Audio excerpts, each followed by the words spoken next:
present person. Very nice. The man Jordana from doing that work. Jordana. Look at Jordana can do anything right.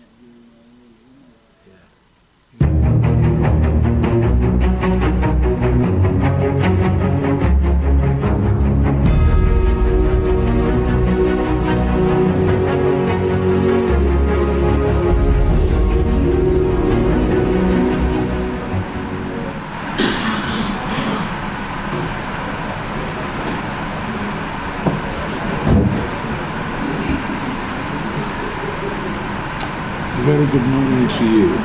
It's Tuesday the 6th of December, and I'm with Michael Gasper from the Spiritual House of Assembly, where members of Parliament are gathered to pass one bill, two motions, or one motion. Be it resolved that Parliament authorizes the Minister of Finance to borrow the amount of United States $128,294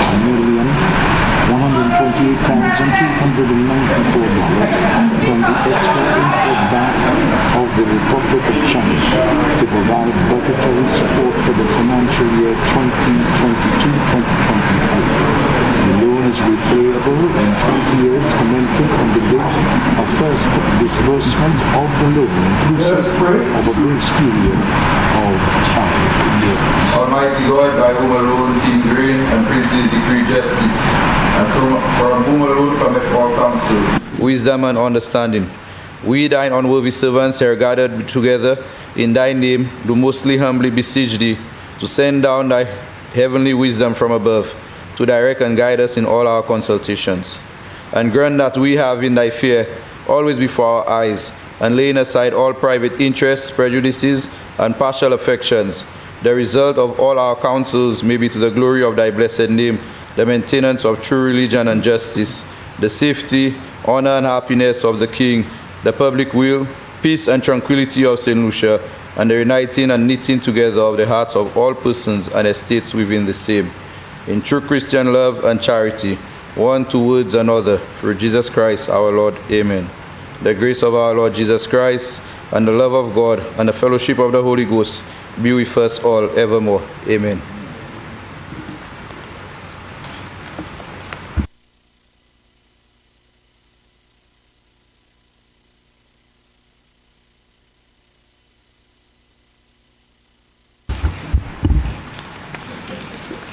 Good morning, members, and let me thank the Sergeant of Arms for agreeing that I deserve a promotion.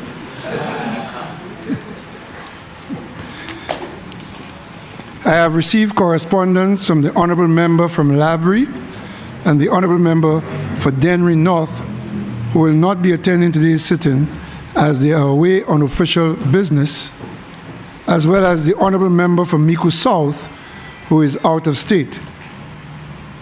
I beg to announce that His Excellency the Governor General has been pleased to assent the St. Jude Hospital Amendment Bill.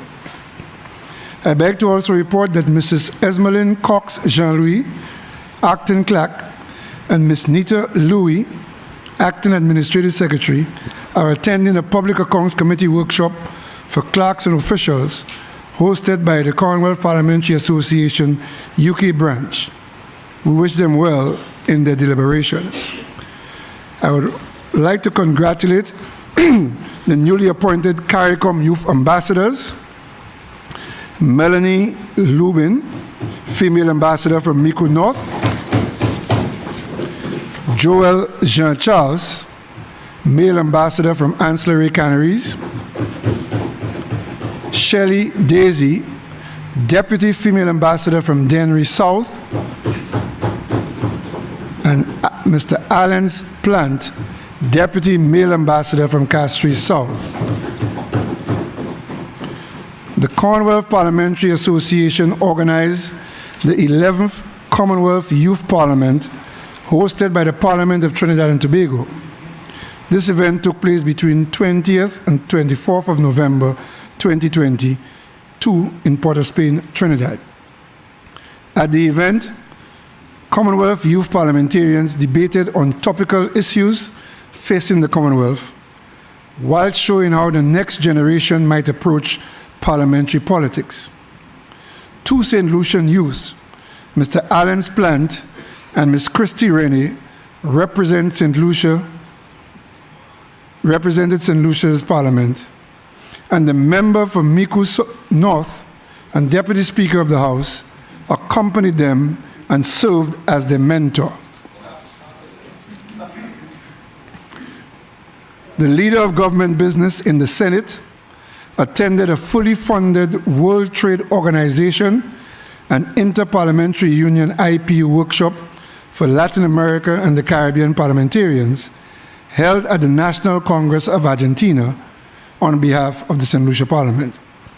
The workshop took place on 28th and 29th November 2022 under the theme Addressing Trade Challenges, the Contribution of Latin American and the Caribbean Parliamentarians.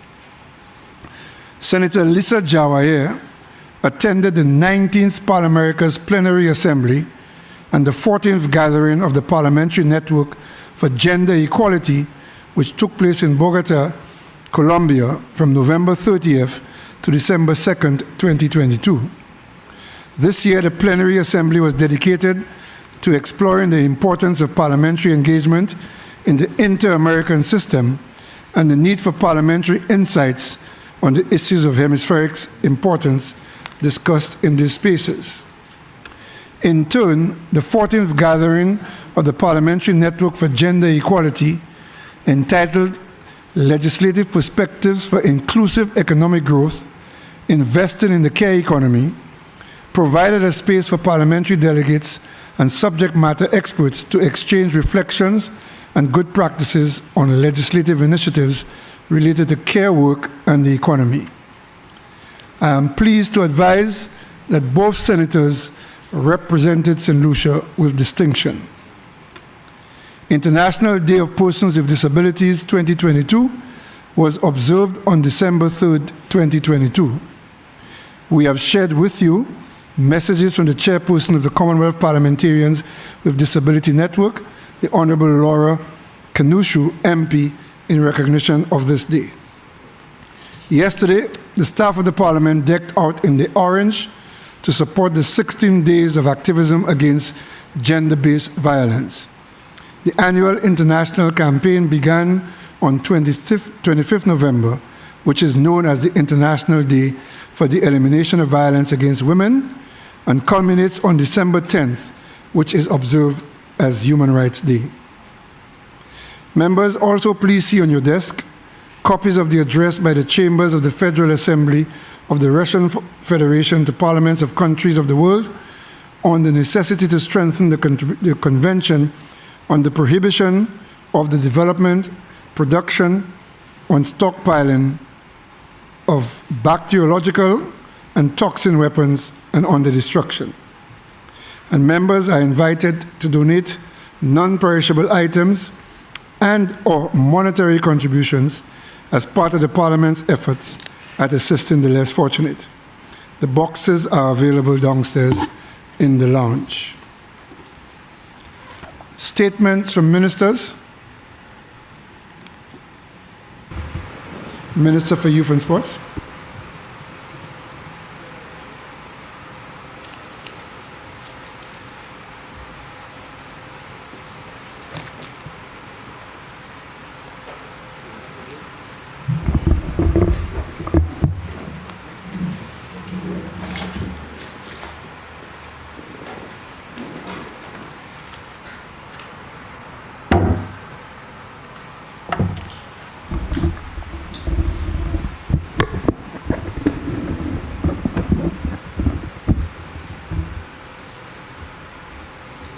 Mr. Speaker, I rise to provide Parliament and the people of St. Lucia two statements on the Ministry of Youth Development and Sports activities and plans as we seek to not just join in the fight, but continue to do our best in communities to deal with the scourge of crime. And so, Mr. Speaker, first statement will be on the Commonwealth Heads of Government declaration of the year 2023 as the Year of the Youth. Mr. Speaker, the year 1985 is iconic in the history of youth development in St. Lucia. It was in that year the United Nations declared as the International Year of Youth. It was under this declaration that the National Youth Council, NYC, was founded on the 14th of April, 1985, led by then youth activist, Honorable Justice Mario Michel. Mr. Speaker, the NYC was incorporated through an Act of Parliament in 1997 with the mission to harness the talent, energy, and creativity of St. Lucian youth and transform these into a potent resource for individual, community, and national transformation. Minister, just hold a minute. I'm getting Is the speaker, yes, not me, the one inside there, on? Yes, I was saying myself twice. Which is not always a bad thing, but... Okay, proceed, Minister. Mr. Speaker, at the Commonwealth Heads of Government meeting held in Kigali, Rwanda, in June 2022, Heads of Government sealed their commitment to ensure the Commonwealth's attention is firmly fixed on the empowerment of young people through a declaration that 2023 will be the Year of the Youth. Young people represent more than 60% of the Commonwealth's 2.6 billion people. The 2023 declaration comes on the heels of the devastating global pandemic that released a tsunami of health, education, economic, social, employment, and safeguarding challenges and aims to get youth development on track for global geared development goal deadlines. The Ministry of Youth Development and Sports has taken the lead to prepare for the commemorating of the Year of the Youth 2023. The lead committee comprises officers of the Youth Division, along with the National Youth Council, once the new executive is fully activated. Mr. Speaker, the lead committee noted the surge in crime and gun violence in the country. Therefore, the emphasis for the Year of the Youth will be on safety, security, and peaceful coexistence. The theme emanates from one of the pillars of the National Youth Policy, which aims to empower young people and communities as agents of peaceful and safe national coexistence. Hence, a number of initiatives and activities will provide knowledge, skills, and practice that will prevent and reduce crime in communities.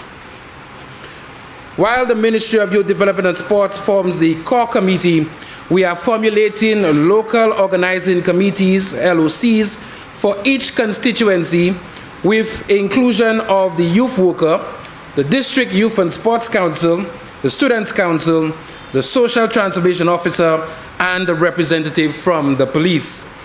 All LOCs will be community-based and will be responsible for the planning and executing of activities within their jurisdictions. Mr. Speaker, the ministry is working hard to forge partnerships with national, regional, and international organizations and institutions, including private sector and faith-based organizations, for resource mobilization. Our mission is to pursue the goal of safety, security, and peaceful coexistence in communities as young people take center stage to address the issue of crime and violence prevention as we mark the Year of the Youth in 2023. Some of the activities on the calendar include the Peace Campaign Initiative to include TikTok challenges, jingle or song competitions, inter-district debates, district activities in terms of monuments to signal the celebration of the youth, presentation of the National Youth Policy and Action Plan, and the launch of Skilled 758 app, amongst other activities. Mr. Speaker, I take this opportunity to call on all youth and sports organizations, uniform groups, faith-based groups, concerned youth activists, among others, to work together for an enduring initiative which will become a legacy for this declaration of the Year of the Youth. Let's all play our role to bring back peace and safety in our communities. Mr. Speaker, I'll venture into a Parliament statement on an alternative sports initiative in St. Lucia. Mr. Speaker, during my campaign, I championed the need for the development of non-traditional sports in St. Lucia, and as part of my platform, I did indicate that if elected, I would ensure that alternative sports programs will be developed in St. Lucia. I continued that faith because I believe there is merit to provide avenues for the involvement of more people who are not inclined to participate in the more established and traditional sports such as football, swimming, basketball, cricket, and the likes. I recall people having no faith in this promise and pronouncement and shrugged it off as just another campaign talk that would have not materialized or be followed through. I'm here today elated and beaming with pride because the Ministry of Youth Development and Sports have been able to bring this to fruition. On Friday, December 2nd, the Ministry of Youth Development and Sports launched our first ever alternative sports season, which will run from December 10th, 2022 through to February 26, 2023. Mr. Speaker, the Ministry developed a holistic program geared towards both locals and foreigners, as we believe this can enhance further our tourism product, allowing St. Lucia to welcome visitors to its shores for other reasons than just sea and sand and adventures. Additionally, productive linkages can be established with several key sectors, including agriculture, fisheries, and of course, the blue economy. Mr. Speaker, given the importance of this program, an alternative sports officer was recruited in the month of July 2022. This officer's main role was to develop a program reflective of the input of all key stakeholders to ensure its effective execution and implementation. In doing so, Mr. Craig Gustav was charged with the responsibility of formalizing the activities of young people involved in alternative sport on the island. The consultations with alternative sports practitioners throughout the island included horse racing, St. Lucia Darts Association, the St. Lucia Chess Association, the Paintball Club, Association of Assorted Motoring Advancement, the St. Lucia Motor X Club, the Esports Club, Sound Club, General Automotive Fraternity, to name a few. Mr. Speaker, during this season, we expect to create an atmosphere to attract more citizens' involvement, particularly those who need not be inclined to partake in the more physical, traditional sports such as football and cricket. This is yet another initiative set to be undertaken by the ministry to get more young people off the streets away from a life of crime. Mr. Speaker, the introduction of this program to St. Lucia is not without its challenges. Many of our partners have identified the absence of established and suitable venues for such events. This means that ancillary services such as lighting, portable toilets, and seating will be brought in to any identified venues hosting these events. Notwithstanding this challenge, we have started preparing venues that can be earmarked for these sporting activities. I look forward, Mr. Speaker, to your support and Parliament's support in this new initiative as we explore alternative avenues for the development of our young people. Mr. Speaker, the first event will be a car show with the inclusion of all other motor sports, super motorbikes, etc., to be held in Rodney Bay on this Saturday from 5 p.m. All of Parliament is invited to enjoy the talents and the activities of our young people. I thank you.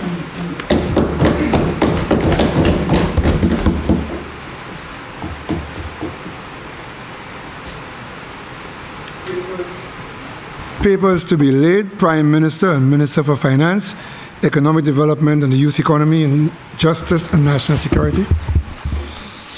The Speaker, I beg to lay the following papers standing in my name. Starting instrument number 196 of 2022, legal profession eligibility, Kayaka Kita Ellis Bond order. Starting instrument number 199 of 2022, excise tax amendment of Schedule 1, number 16 order. Deputy Prime Minister and Minister for Tourism, Investment, Creative Industries, Culture and Information. Mr. Speaker, I beg to lay the following paper standing in my name. Statutory Instrument Number 197 of 2022, Tourism Stimulus and Investment, Interceptor Hospitality Limited, Order. Minister for Commerce, Manufacturing, Business Development, Cooperatives and Consumer Affairs. Thank you, Mr. Speaker. Mr. Speaker, I beg to lay the following paper appearing in my name. Statutory Instrument Number 198 of 2022, Price Control Amendment Number 21, Order. Minister for Agriculture, Fisheries, Food Security and Rural Development, who appears to be working overtime today. Mr. Speaker, I would like to lay the following papers standing in my name. Statutory Instrument Number 158 of 2022, Agriculture and Fisheries Incentives Bell Pool Incorporated Order. Statutory Instrument Number 159 of 2022, Agriculture and Fisheries Incentives Elijah Hunt Order. Statutory Instrument Number 160 of 2022, Agriculture and Fisheries Incentives Golden Eggs Farms Limited Order. Statutory Instrument Number 161 of 2022, Agriculture and Fisheries Incentives Gregory Mongrel Order. Statutory Instrument Number 162 of 2022, Agriculture and Fisheries Incentives Innocent Solomon Order. Statutory Instrument Number 163 of 2022, Agriculture and Fisheries Incentives LA Farms Inc. Order. Statutory Instrument Number 164 of 2022, Agriculture and Fisheries Incentives Loretta Robinson Order.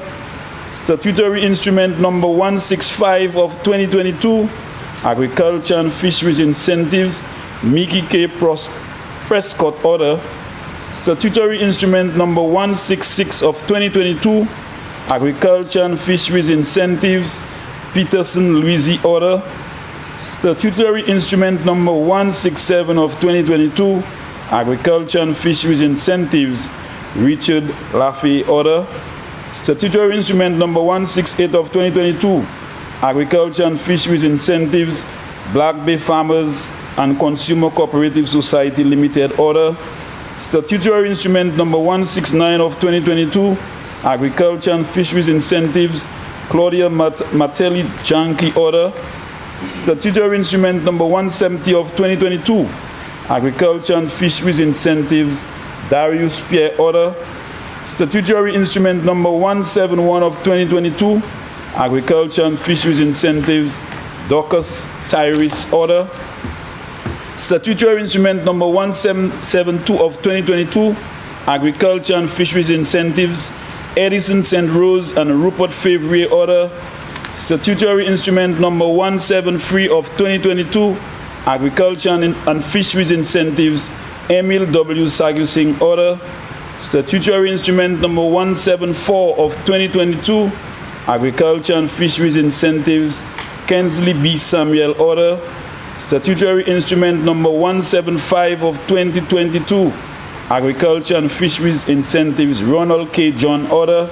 Statutory Instrument Number 176 of 2022, Agriculture and Fisheries Incentives Herbert William Order. Statutory Instrument Number 177 of 2022, Agriculture and Fisheries Incentives Anthony H. Idovic Order. Statutory Instrument Number 178 of 2022, Agriculture and Fisheries Incentives Anthony Paul Order. Statutory Instrument Number 179 of 2022, Agriculture and Fisheries Incentives Cuthbert Joseph Order. Statutory Instrument Number 180 of 2022, Agriculture and Fisheries Incentive Dillard B. Isaacs Jonas Order. Statutory Instrument Number 181 of 2022, Agriculture and Fisheries Incentives Edwin Joseph Order. Statutory Instrument Number 182 of 2022, Agriculture and Fisheries Incentives Eldrina Augustine Daniel Order. Statutory Instrument Number 183 of 2022, Agriculture and Fisheries Incentives, Gerald Serial Order. Statutory Instrument number 184 of 2022, Agriculture and Fisheries Incentives, Ianola Apiculture Collective Order. Statutory Instrument number 185 of 2022, Agriculture and Fisheries Incentives, John Ricardo James Order. Statutory Instrument number 186 of 2022, Agriculture and Fisheries Incentives, Josiah Castang Order. Statutory Instrument number 187 of 2022, Agriculture and Fisheries Incentive, Keith Mondesi Order. Statutory Instrument number 188 of 2022, Agriculture and Fisheries Incentives, Lennon Prosper Order. Statutory Instrument number 189 of 2022, Agriculture and Fisheries Incentives, Lisa Dubois Order. Statutory Instrument number 190 of 2022, Agriculture and Fisheries Incentives, Lucille Alexander Order. Statutory Instrument number 191 of 2022, Agriculture and Fisheries Incentives, McKinney Gonzaga Order. Statutory Instrument number 192 of 2022, Agriculture and Fisheries Incentives, Nisan Cape Bisset Order. Statutory Instrument number 193 of 2022, Agriculture and Fisheries Incentives, Superior Fish and Seafood Supplies Limited Order. Statutory Instrument number 194 of 2022, Agriculture and Fisheries Incentives, Tyron Janky Order. Statutory Instrument number 195 of 2022, Agriculture and Fisheries Incentives, Wayne Thomas Order.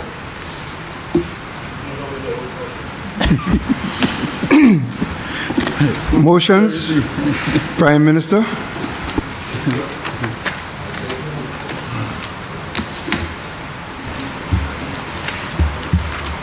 The following motion.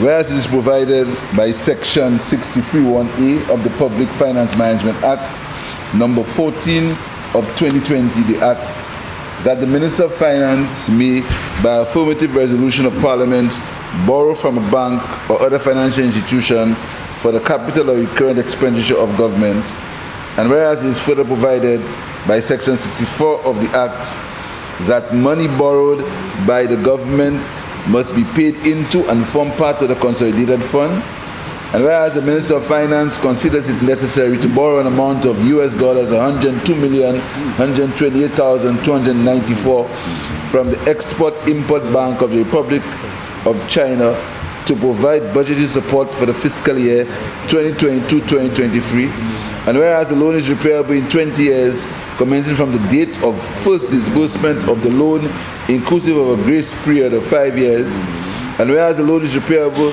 in 30 consecutive equal or as nearly equal as possible semi-annual installments, the first of which must be made on the last day of the 66th month from the date the first advance under the loan is made by the Export-Import Bank of the Republic of China, and whereas interest is payable at the rate of 6-month Chicago Mercantile Exchange term secured overnight financing rate plus 0.2% and 1.25% per annum, and whereas if the full amount of the loan has been drawn down, each principal installment must be in the amount of US 3,404,277, except that the last principal installment must be the amount of US 3,404,261. Be it resolved that the Parliament authorizes the Minister for Finance to borrow the amount of US 102,128,294 from the Export-Import Bank of the Republic of China to provide budgetary support for the fiscal year 2022 to 2023. Be it further resolved, the loan is repayable in 20 years, commencing from the date of the first disbursement of the loan, inclusive of a grace period of 5 years. The loan is repayable in 30 consecutive equal or as nearly equal as possible semi-annual installments, the first of which must be made on the last day of the 66th month from the date the first advance under the loan is made by the Export-Import Bank of the Republic of China. Interest is payable at the rate of the 6-month Chicago Mercantile Exchange term secured overnight financing plus 0 rate plus 0.2% and 1.25% per annum.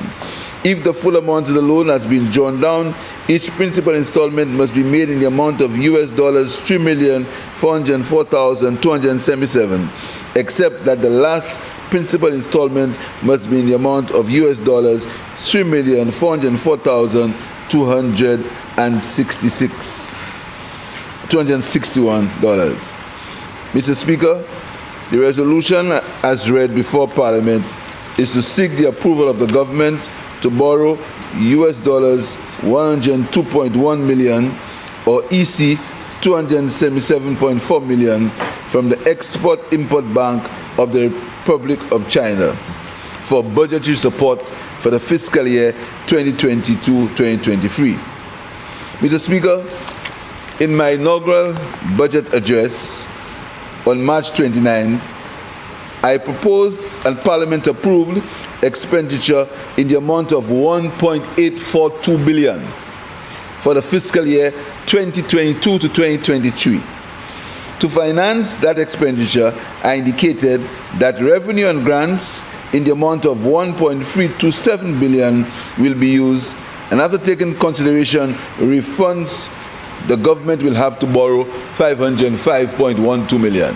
That was stated clearly in the budget statements. Mr. Speaker, I further indicated that the amount of 425.4 million would come from external sources, and this is why we are here today to borrow from the Exim Import Bank, Mr. Speaker.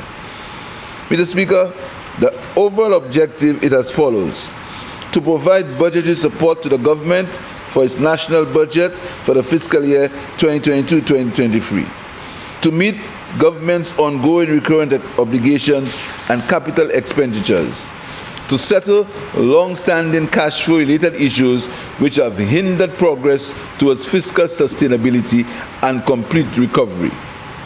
Mr. Speaker, this loan provides a rare opportunity to significantly alter the macroeconomic and social landscape of St. Lucia. The loan will assist the government and people of St. Lucia in dealing with 1. Economic recovery and growth. 2. Health expenditure. 3. Infrastructural programs. 4. Other recurrent expenditure. Mr. Speaker, more specifically, these funds will be utilized to reprofile expensive components of the central government's official public debt stock, fund social and capital projects, and eliminate some high levels of liabilities, such as payables and outstanding amounts due to land acquisition and other efforts. Mr. Speaker, the loan will be done to effect a shift in the following areas: debt reduction and reprofiling. Central government debt, Mr. Speaker, stands at 3.9 billion, of which bonds and notes contribute 51.6% of the debt portfolio and is the most expensive of the government debts. The average interest rate of bonds are 7% and account for 97 million in interest payments annually. Significantly reducing this interest expense can result in savings in excess of $40 million annually. This component of the project will support government's ongoing expenditure that is earmarked towards economic recovery post the downturn in economic growth experienced by St. Lucia of over 26%. Mr. Speaker, what this means is that the government will try to convert some of the short-term loans into longer-term instruments, just saving on interest payments. Some $40 million worth of interest payments will be saved, which can be used for other purposes, Mr. Speaker. That is called reprofiling of the loans. For health expenditure, this component, Mr. Speaker, will support ongoing current expenditure for the health sector. It will cover funds to be expanded on COVID-19 health response and will cover retroactive payments for liabilities incurred related to the health center. And Mr. Speaker, that means that the debt that we have for quarantine, we inherited a lot of these debts, Mr. Speaker. These debts are going to be paid from that loan, Mr. Speaker, because as you know, COVID was very expensive, and in spite of the fact that the last government borrowed over $300 million in during that period, there are still debt and liabilities left to be paid. So this loan will help pay some of this inherited debt. Infrastructural programs. This component will support ongoing infrastructural programs that commenced prior to and during the COVID-19 crisis. The government will undertake to utilize monies under this component to upgrade, redevelop, and expand infrastructure in keeping with the developmental agenda. Part of that money, Mr. Speaker, will be used to fund some of the expensive DFCs, the design finance contracts that were inherited from the last government, and for over a 5-year period, Mr. Speaker, which is rather short-term for the construction of roads. So we're going to use some of that money to pay down on these DFCs to give us some more fiscal space, Mr. Speaker. Reducing the stock of payables. This component of the project will be channeled funds to the domestic economy for the settlement of long-standing arrears to local contractors, service providers, and international agencies.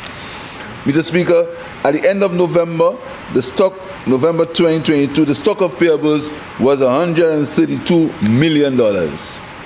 With the majority, Mr. Speaker, outstanding and the total 63, the majority of it was over 120 days. Inherit, Mr. Speaker, and totaling 63.5 million or 48% of this debt. So these payables, Mr. Speaker, they've been there for a long time. They've been there for a very long time. So we are looking to see if we can use some of that money to pay down these payables, which will again help the local economy, because we are going to be paying these merchants and these suppliers that the government owes for a long time, Mr. Speaker. Mr. Speaker, we'll also try to reduce some of the land settlements. You know, Mr. Speaker, the government acquired land, and they have not paid the people from who they acquired that land for. And we have it's valued, Mr. Speaker, that government owes about $46.3 million in land valuation, which is owed to people from which the government acquired their lands. $46.3 million, Mr. Speaker. And Mr. Speaker, you must note that when government acquires these lands, the interest rate is 6%, Mr. Speaker, on the interest rate. So this increases all the time. So we hope that we can use some of that money to pay the suppliers for the land that was acquired, Mr. Speaker. And that land was acquired for a long time before. So it's not only land acquired during our 17 months. It's been acquired for a long time, Mr. Speaker. Mr. Speaker, looking at all the options, and I just stated clear in the budget that the government will try to reprofile its debt. That means instead of looking for all our needs on the short-term market, basically the RSM, the government will try to get some long-term financing. Long-term financing with a 5-year grace period, which would be repaid in 20 years, Mr. Speaker. And the government of Taiwan, after some serious negotiations, agreed to help us with a long-term loan, Mr. Speaker, which will meet these requirements. And these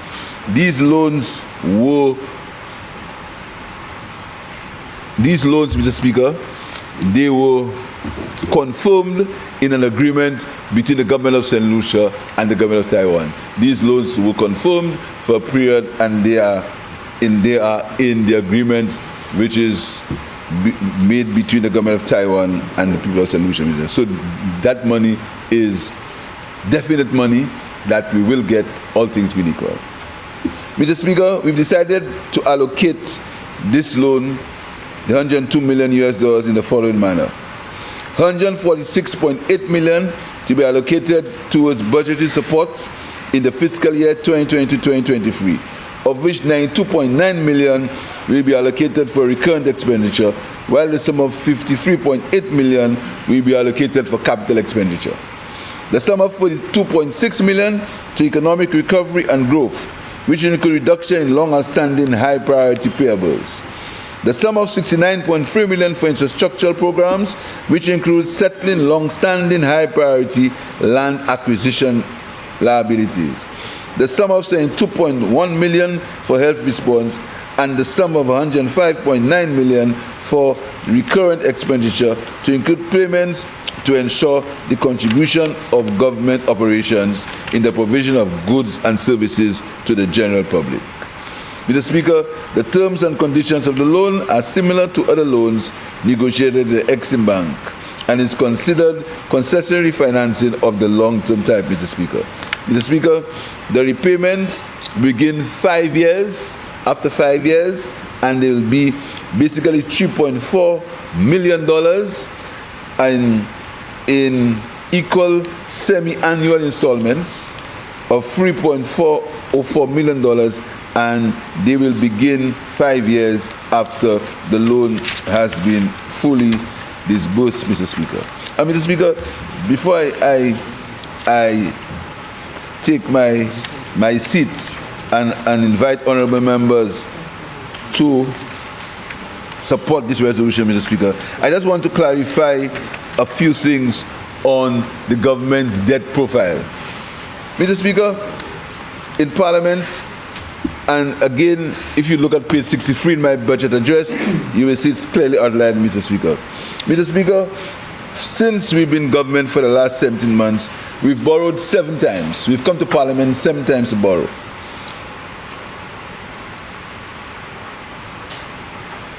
From these 7 times, Mr. Speaker, and I'll outline it, starting instrument number 2022, number 94, we borrowed $21.6 million, and that was for the census, Mr. Speaker, and that was the census that has started. We had to borrow to continue. That debt was incurred before our time. Number 2022, number 92, Mr. Speaker, we borrowed from COVID, for COVID from the EIB, $36.4 million. Again, that's something we inherited, which we had to come to Parliament to confirm it and to get Parliament to pass it, Mr. Speaker.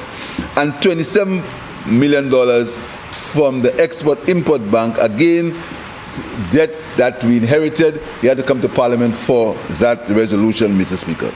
We also borrowed $20.2 million from the Sulphur Springs, from the Canadian Clean Energy Project, which was converting the Sulphur Springs, the geothermal from the Sulphur Springs, Mr. Speaker. It's old debt, which we inherited, which we had to come to Parliament, $20.2 million, Mr. Speaker.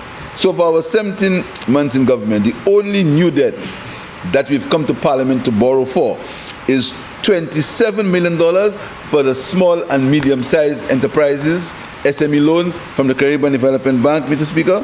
$0.5 million for the MOCA housing scheme, which would help the people in MOCA who are in a desperate situation. They owe the credit union $500,000, and to assist the credit union, government took over the loan, Mr. Speaker, so it could assist the credit union to continue doing what it had to do, Mr. Speaker. And for the blue economy, $48.6 million. Mr. Speaker, these are the facts as it relates to borrowing, which is government has borrowed, and now we come into Parliament to borrow to fund the budget for 2020 to 2023 for $102 million. These are the facts, Mr. Speaker, clearly outlined in the budget, clearly outlined that is what the government has done, and the government is meeting its obligation. What you must note, Mr. Speaker, is from the last budget to now, the government has financed its operations basically from cash flow and basically from short-term borrowing on the regional securities market, Mr. Speaker. This is how the government has been financing its operations. So this is the first time that we are coming to the Parliament to borrow new money to finance the 2022-2023 budget, Mr. Speaker. These are the facts as it relates to the budget. Nothing hidden, nothing done undercover, nothing done to try to deflect.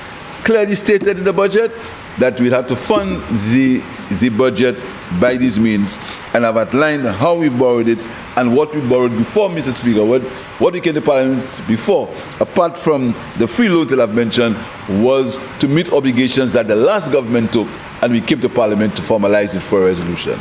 Mr. Speaker, I thank you, and I ask honourable members to support this resolution. Thank you, Mr. Speaker.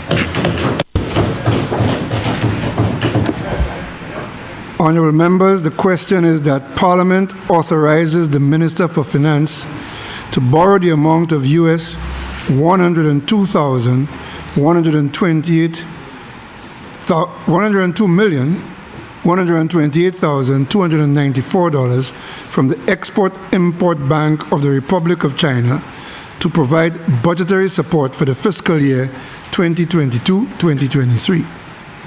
Be it further resolved that A, the loan is repayable in 20 years, commencing from the date of first disbursement of the loan, inclusive of a grace period of 5 years. B, the loan is repayable in 30 consecutive equal or as nearly equal as possible semi-annual installments, the first of which must be made on the last day of the 66 months from the date the first advance under the loan is made by the Export-Import Bank of the Republic of China. C, interest is payable at the rate of the 6-month Chicago Mercantile Exchange Term Secured Overnight Financing Rate plus 0.2% and 1.25% per annum. And D, if the full amount of the loan has been drawn down, each principal installment must be in the amount of US $3,404,277, except that the last principal installment must be in the sum of US $3,404,261.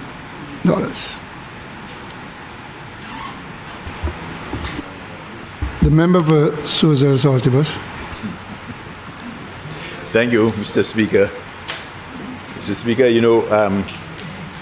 when I came in this morning, there were members opposite who was indicating to me I have nothing to say this morning, I should quiet. And I recognize a sort of a game of chess this morning as to whether I would speak, Mr. Speaker. But, Mr. Speaker, I would like to share a few words on the motion, but before that, if you permit, I would just like to express my deepest condolences to a former colleague, Norbert Williams, who passed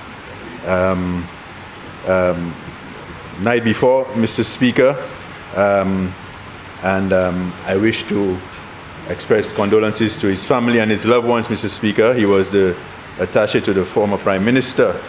Mr. Speaker, I should also, indicate, and lament, various things that have been, spouted over social media, which is rather unfortunate, Mr. Speaker, in our society, that some people would want to celebrate the death of, because we never know when our number will be called, Mr. Speaker, and despite political differences, Mr. Speaker, we should really and truly recognize, life and death, Mr. Speaker. Mr. Speaker, while I'm on the floor, I would also want to take the opportunity, while it not be directly related to the motion, but I think it's important, not just for me, but for every member in Parliament, to make a contribution with regards to the scourge as it's regards to the crime situation, Mr. Speaker. And so, Mr. Speaker, I want to, first of all, applaud the Commissioner of Police for her press conference. I think it was yesterday or a day before, Mr. Speaker, really sending a strong message out there, Mr. Speaker. Likewise, the Prime Minister, in his address, Mr. Speaker, although I did feel he should have instilled the fear of God, in some of the people out there. But, Mr. Speaker, it is very clear that we as parliamentarians, have to speak, Mr. Speaker. And, Mr. Speaker, there may be a respite, Mr. Speaker, based on, the words from the Commissioner, the words from the Prime Minister. But the point is, Mr. Speaker, we have very, very highly sophisticated guns on the island. And what our intention should be is to get these guns off the street, Mr. Speaker. I was very happy that the Prime Minister spoke to the reintroduction of the K9 unit.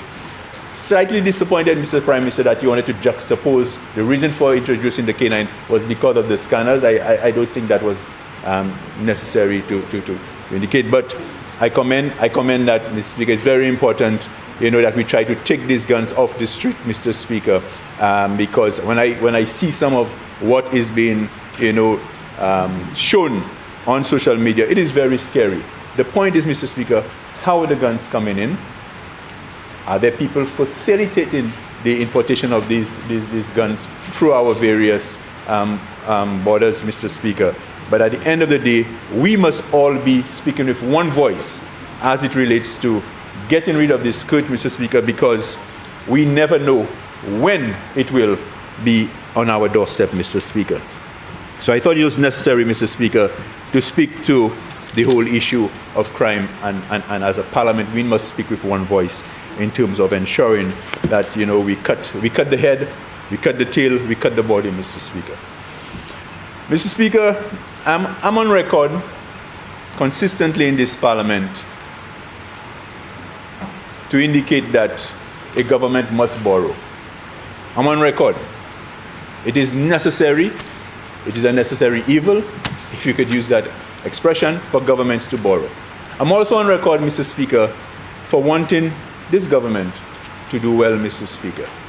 I have said that because, Mr. Speaker, if this government do well, our people supposedly benefit, our communities benefit, and the country as a whole benefits, Mr. Speaker.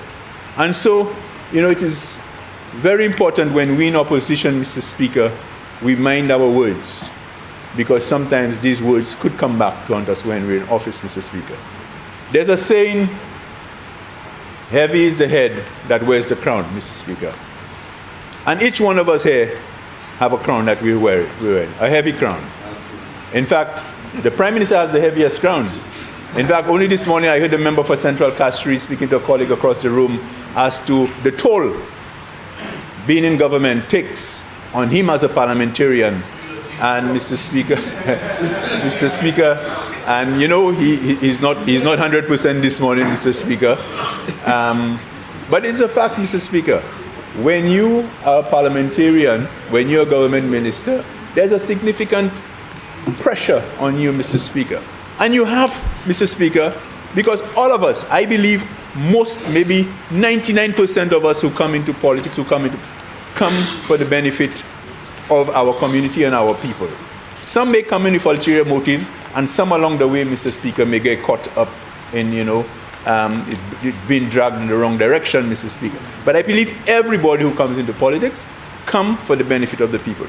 And so, Mr. Speaker, the Prime Minister has that heavy crown to wear. And obviously he has to look at ways in which, he can improve the lives of St. Lucians, particularly the vulnerable, Mr. Speaker. And you heard the Prime Minister with regards to the borrowing. The Prime Minister indicated that today we're borrowing almost $280 million for budget support. And Mr. Speaker, I would remember, and as I said, Mr. Speaker, borrowing is necessary. What I might do on this side is to question what the borrowing is for. But I will never, speak against borrowing. That's on record, Mr. Speaker. But the Prime Minister spoke this morning with regards to the amount that he's borrowing and for the various reasons that he's borrowing, Mr. Speaker. And I'm hoping that the Prime Minister in his rebuttal could advise me as to whether, because my memory is sometimes waning, as to whether these funds are funds that were previously on the books or negotiated by the former administration, and they're now being either repurposed but because I remember there was a similar amount, negotiated with the government of Taiwan, Mr. Speaker. So I just want the Prime Minister to advise me whether, that is, similar facility, or is that the same facility that has been repurposed, Mr. Speaker. Mr. Speaker, the Prime Minister spoke to the various purposes, as I indicated, budget support. And I remember when we were in government, Mr. Speaker, we borrowed amounts from CDB, the World Bank, for similar purposes. But as a government, we were chided. There's certain memes as with regards to every Tuesday what we are coming to borrow, Mr. Speaker. Nothing in the region of what we're borrowing here today, Mr. Speaker. But obviously, Mr. Speaker, an opportunity presented itself, and when in opposition, we spoke about it, Mr. Speaker. The Prime Minister, Mr. Speaker, also spoke that some of the money that are being borrowed will be for land acquisition, and he was very careful to indicate that it's not just within the 17 months in office, but he very carefully crafting his words to suggest that $46 million in land acquisition was during the last chain of the administration. That's not the case, Mr. Speaker. That goes a lot further than that. And we all know that land acquisition is necessary for various public development for the benefit of the country. But he also spoke, Mr. Speaker, with regards to the 6% rate that has to be repaid with regards to the value of the land. And maybe, Mr. Speaker, there's no bank that gives you 6% on your money now. Maybe the timing is right for us to also look at adjusting the interest that we pay, because land acquisition will continue. It's something that we will have to continue to do as governments in terms of progressing, in terms of public development for public benefit. I also note, Mr. Speaker, that the monies will be going to pay for changing our debt profile.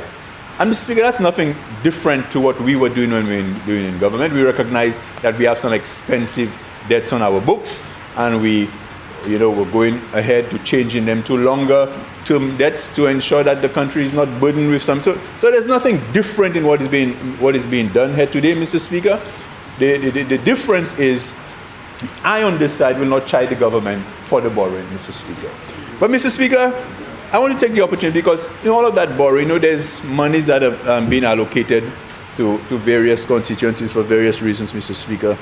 And Mr. Speaker, we were at a function last week, it was, and the former Prime Minister, member for Viewfort South, made a very particular point, Mr. Speaker, which caught my attention when he said that parliamentary representatives must be given the dignity that they deserve, and they must be given the respect that they deserve as parliamentary representatives. Because, as he indicated, it's not the parliamentary representative that is being affected, but the people that they represent, Mr. Speaker. And he was very correct. And Mr. Speaker, when I reflect on what he said, I remember this government in opposition, the 6 members opposite. One of the things they always said was, you never, as a government, gave us a cent. That's a fact. They continue to say, no, you continue to say, as members of parliamentary representatives representing various constituencies, you all were never given a cent under the stimulus, under the, what's the other one? The Taiwanese CDP. You said it. You said, Mr. Speaker. And the point is, Mr. Speaker, what the members opposite said at the time was, because they were very confident they were coming to government, when they come into government, they will treat every parliamentary representative, as long as you're a parliamentary representative, they will treat you with the dignity that you deserve. They will treat you as a parliamentary representative, Mr. Speaker, and respect the fact that the people have voted for you, and you will get the necessary support, Mr. Speaker. And so, Mr. Speaker, and as I indicated to a colleague across the room this morning, if it was wrong then, it is still wrong, and I have said that on more than one occasion in this parliament. So, Mr. Speaker, when you look at the community of Choiseul Saltibus, one of the largest, second to Grosile, one of the largest constituencies in St. Lucia, okay? And you would want, Mr. Speaker, to provide this constituency, with an amount for Christmas stimulus, cleaning up the road, Mr. Speaker, and taking into consideration the situation in the country right now, cost of living. Everybody's looking for something, Mr. Speaker, everybody. And, Mr. Speaker, you would provide me as a parliamentary representative for a certain amount, and you would maybe provide, as the honourable member for Soufrière indicated, 5 times the amount to Soufrière, Mr. Speaker. Now, Mr. Speaker,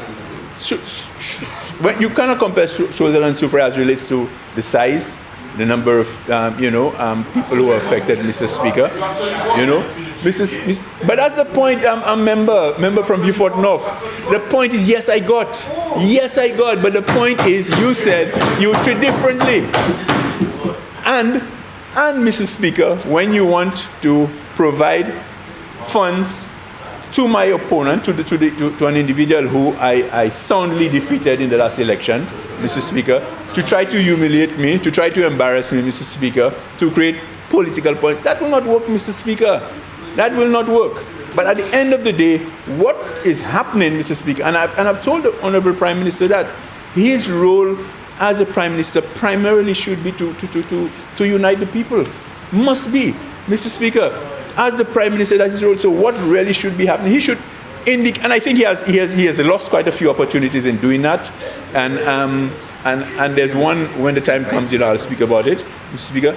But the Prime Minister and the team got a resounding mandate, Mr. Speaker, and really and truly, he should use that mandate to bring our people together. So, Mr. Speaker, I am not against the borrowing because, as I said, it is necessary.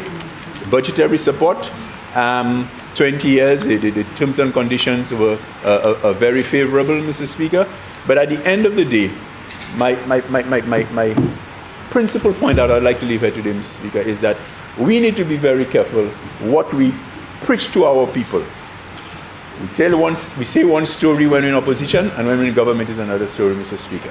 And so, Mr. Speaker, I promised the member that I would not have been very long today, but I suspect I have opened up for quite a few members to speak. I thank you, Mr. Speaker, for the opportunity.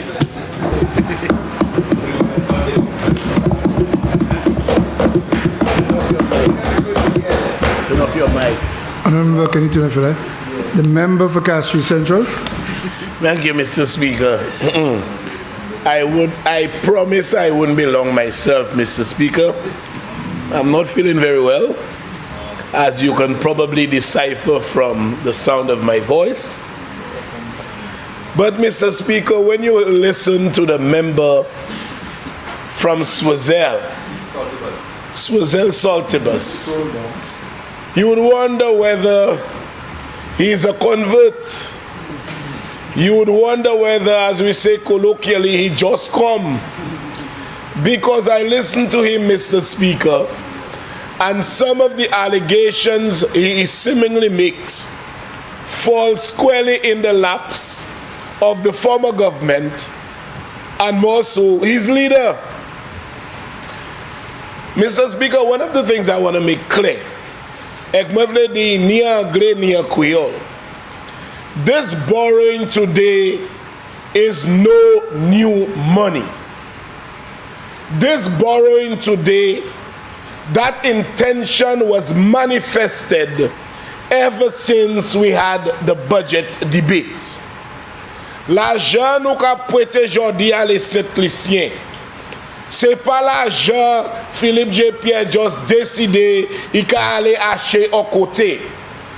Depuis budget là qui passé en avril l'année ça là, toute attention pour prêter l'argent pour finance budget là, déjà a dit dans un gros livre. Et aujourd'hui, après premier ministre du gouvernement fait tout ça yo TP et que l'argent nous te ka joindre locally, yo ka créer recurrent revenue. We now find the necessity to invoke the intention to borrow. But from the 1st of April, one must understand The financial year runs from April 1st to March 31st of every year. From April 1st to December 6th, this government has borrowed not one penny to finance this financial year. Not one penny. And when my friend from Swazel, when he asked Mr. Speaker, what is the borrowing for? I find this question hypocritical. I find, Mr. Speaker, that the member, in his political astuteness, a banker by profession, knows very well all the intentions and the source of financing had been laid in this big book, of which he has a copy. Member of Castries Central, to be fair to the member for Swazel Saltibus, he didn't ask that question. What he said was he will not do as did the six when they were in opposition and decry borrowing. Instead, he would come and support borrowing, but would simply ask what it is for. But I didn't get the impression he was asking about this borrowing. Very well, Mr. Speaker, but I'm saying, in his political astuteness and in the Prime Minister's presentation of the motion, he indicated that this borrowing is to finance the budget. The member for Swazel Saltibus and every parliamentarian prior to that debate in this honorable house would have to be furnished with a copy of the estimates. That's true. Every member. And not only are you furnished with the potential expenditure or contemplated expenditure, the source of funding is within this Bible, if you want to call it that. The source of funding is in there. So c'est pas l'argent gouvernement juste d'accord il ka aller acheter. Depuis mars avoué, les budget la passé, la teni comme bagay that gouvernement te ha d'accord, yo kay besoin prêter l'argent pour. Et si ou bagay te primaire, nous pas même venir ici, même si nous te ha dit, nous te kay prêter pour finance budget là. Now, Mr. Speaker, you see, sometimes you listen to politicians, and my friend was eavesdropping earlier when he said that I say this takes a toll. But one of the things he admitted to me, that the truth is what you believe. He echoed the sentiments of his leader, telling me the truth is what he believes it to be. So I said to him, I asked him rather, if I believe he was of the female sex, would that be correct? And then he expressed surprise. So, Mr. Speaker, sometimes when we speak, we have to know what we see. All of the intention is in this book. The source of funding is in this book. So when you are saying you will not chastise the government, if you had to do so, you would have done so during the estimates, the debate on the estimates. What the last government used to do, Mr. Speaker, and I even asked the Prime Minister, why didn't he go that route? They used to lump up everything one time so that the motion for borrowing and the tabling of the estimates of revenue and expenditure would take place at the same time. So they would borrow $600 million the very time they are tabling the estimates of revenue and expenditure. Ça veut dire Lucia, le United Workers Party gouvernement take a table budget là. Tout là yo te ka prêter ya. Yo te ka faire un bouillon avec whole bagay là. So laisse ça là ou pas ça même ouais comme l'argent yo ka prêter et tout bagay la ka passer kay kosit one time. This government has taken a different approach. This government is letting every citizen of this country know how exactly it is running the affairs of this country. And so, Mr. Speaker, the Prime Minister, in his wisdom and based on advice, decided he is not tabling the motions for borrowing simultaneously with the estimates of revenue and expenditure.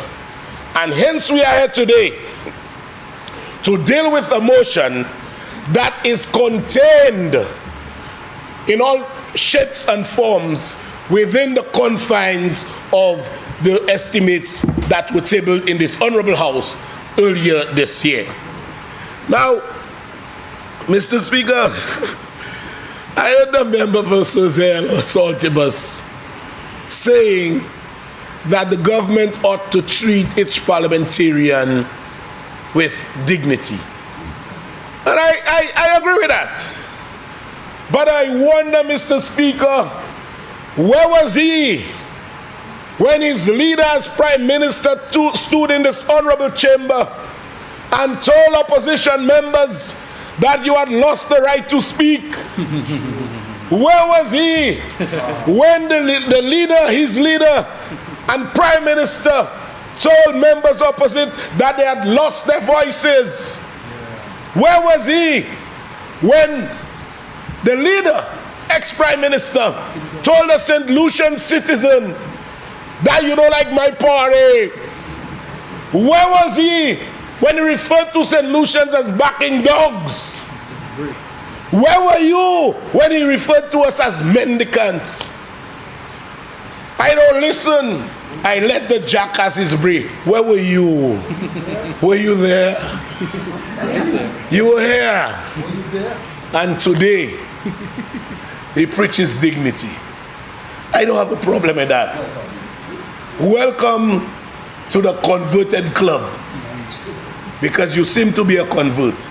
Now, Mr. Speaker, the Prime Minister indicated that part of the funds would be used to pay lands acquired. And the member for Suzel Saltibus quite rightly said that government has to acquire land. And that is not a difficulty. That's not difficult to understand, because the law empowers the government in pursuance of the discharge of its social responsibility to the people whom elected it, should do whatever is necessary to bring a certain degree of comfort to them. And in that regard, Mr. Speaker, you might need a public facility somewhere government has no land you acquire. You might need a footpath so that persons no longer walk in mud you acquire. And he was right. But I am wondering, Mr. Speaker, where was he? Wasn't he in the cabinet when the government, the last government, under the leadership of the member for Miku South, decided to acquire Caribbean Jewels Hotel? Where were you? Knowing full well that government is not a hotelier and the hotel invariably will end up in private hands. Where were you? Where were you when the last government decided to acquire the lands at Shock, the swamp at Shock, the swamp at Shock? Where were you when the last government decided to acquire land to pass on to range developers, and further to that, to give them concessionary financing using our CIP monies? When the Prime Minister then realized he could not have done it, y'all came and changed the legislation. Y'all changed the legislation, and we still had to pay range $32 million. So where were you? Where were you, my friend? I know you were busy signing the DSH deal. Other than that, where were you? And so, you know, Mr. Speaker, it is that kind of hypocrisy. It is that kind of hypocrisy, according to a famous speaker and writer down here. It is that kind of hypocrisy that I just cannot tolerate. Because all of the squandering was being done whilst you were right there. How much we borrowing today? 102. Let's say 280. Mr. Speaker, let me just give you about five egregious financial deals that cost us more than what we're borrowing here today. 5 out of 22. Loco B, 32. Let's add from here. Sanders Grand, 24 and 32, 56. So if we add those two, we don't have to borrow yet. Good. Bypass Road, how much? 15 million. Where are we at now? Where are we now? 65. 71. Permandu, 13 million. That's what? 84. Rain settlement, 42 million. How much is that? 106. The swearing in Viewfort, I would put it higher, 1 million. Where we are now? 117. 112 million for horses. Where are we? Tell me where we are, please. 229. They're traveling at 2,000 pounds a night in the hotel. Let's just say 1 million. Ernst & Young, 50 million. Where we are now? Mr. Speaker, 279 million dollars, and I've not gone through the list, which I will make available to all my colleagues. So had this man done what he had to do with any degree of prudence, today would have had this money, and there would have been no need to borrow any money to put any kind of financial pressure on the public. Mr. Speaker, I thank you.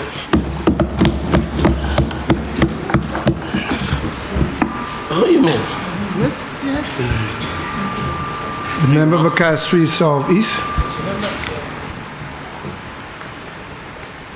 What?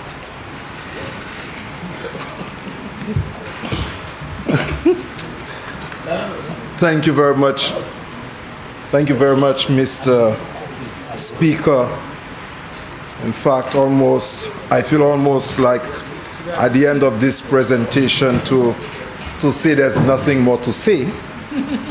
But permit me, Mr. Speaker, to just sympathize with a few friends and family and persons. I speak of Ralph Henry, my cousin who just passed last week, an employee at the Ministry of Infrastructure, sorry. A cousin, a brother, a friend, John Francis from Agad, whose family is in there for the great Loloy from behind the College All Stars, Norbert Williams, and so many others. It is the pain and suffering, Mr. Speaker, of the family members and children that concerns me. I also need to reflect on Doreen Gustav and family, who is still mourning and are grieving the loss of their son. And Mr. Speaker, it is difficult times for families when they lose a loved one, somebody that close to them. And if you have not experienced grief, I understand, and I understand why you may feel the way you feel. But when somebody passes, whether the person is a gunman, a murderer, or whoever that individual is, they leave behind children, they leave behind family members who mourn their loss. And my heart goes out to those who remain behind, for I know too well what it is to grieve. So may the God of comfort visit and comfort the families, children, and other loved ones of those who have died. So, Mr. Speaker, with these words of consolation, I rise to support the resolution provided by Section 63(1), 1A of the Public Management Act, number 14 of 2020, to allow the Minister of Finance to borrow US $102,128,294 from the Export-Import Bank of Taiwan to provide budgetary support for the fiscal year 2022-2023. Mr. Speaker, I want to provide a brief argument to support my argument, my position on this resolution. But Mr. Speaker, it is really captured not in some of the academic textbook.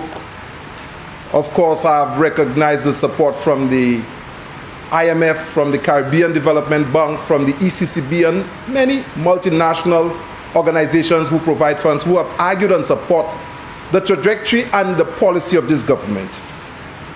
But I find it necessary, Mr. Speaker, to borrow from a verse of scripture. And Mr. Speaker, I'm not doing it from a theological standpoint, but more or less just reference and context. And it's really taken from Luke chapter 14, verse 28 to 30. And I said it is not theological. I'm not preaching a sermon. But I want you to listen carefully, Mr. Speaker, to this verse of scripture. And for those of you who are in business, those of you who are in construction, those of you who lead and want to lead this country. So here was Jesus speaking to a crowd of individuals. And he said, suppose one of you want to build a tower.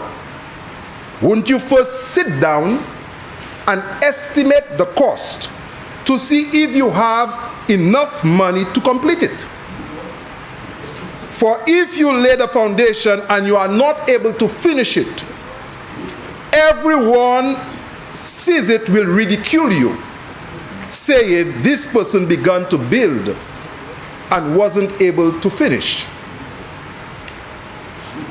Luke chapter 14, verse 28 to 30.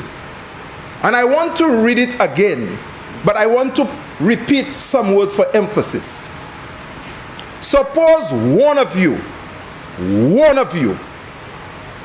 and think of it, suppose one of you wants to build a tower, something of magnificence, something of recognition. Won't you first sit down? Sit down. And this word sit down, I've heard it over and over again, but I will come back to it. Would you first sit down, estimate the cost to see if you have enough money to complete it? For if you lay the foundation and you are not able to finish it, everyone will ridicule you, saying, this person began to build and wasn't able to finish. Mr. Speaker, as I contemplated on the words of this scripture, more or less for context in making my brief contribution in supporting the resolution, I spend all my life at church, and I'm not doing everything the Bible says, but there's some that I do. But there are some that I stay close with, and I've always gotten inspiration from scripture. Mr. Speaker, the fact that Christ made the statement, it means, therefore, he was saying, it is common sense when he referred to the entire crowd, and he said, suppose one of you, there were children, there were politicians, there were farmers, there were scribes and Pharisees, there were all sorts of people in the crowd. But he asked the question to them. It was a general statement and it spoke to common sense. Suppose one of you, and if you look at the seats here today, and if the leader of the opposition, it would also apply. Suppose you want to build a tower, and he asked, wouldn't you first sit down Now I love this word, and I ask myself, maybe the grandparents say, Jean l'entend tes qu'à lire Bible patois. Because when you do not know your place with grown-ups, they have that way of asking you to sit down. Assis. At school, sometimes the teacher have to tell you, sit down. Strange enough, but it is not strange for us. Even in Parliament, there are times they have to tell people, sit down.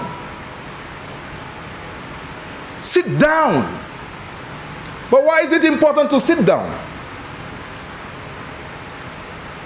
But before I get to why you must sit down, in fact, the text says you must estimate the cost to see if you have enough money to complete the task. And I tell you, to sit down means you must focus.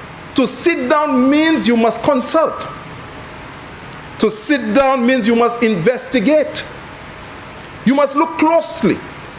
To sit down means you must decide where you are going and which path are you going to take the people to. To sit down sometimes, if it is said in the voice of an Alva Baptist, it may not sound too nice. Or the Honorable Richard Frederick when he says, sit down. Or even when my grandmother said, assis.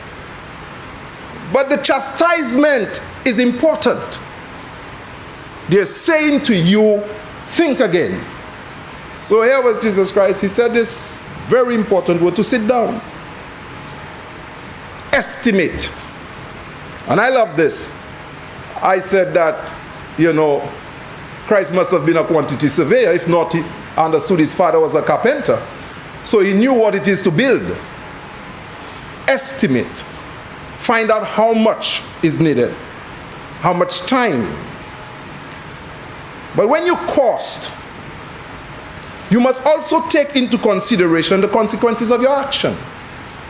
What risk?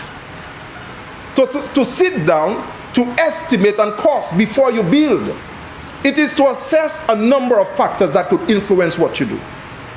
You see, Mr. Speaker, upon winning the election on July 20, 2021, the Prime Minister had already considered ahead, and in page 2 of the manifesto, Putting People First, he stated, my task, together with my team of able men and women, and I suspect he may have gotten that from Bible as well, because it was Jethro, the father-in-law of Moses, who told Moses in the wilderness, get able men and women, or else you will kill yourself.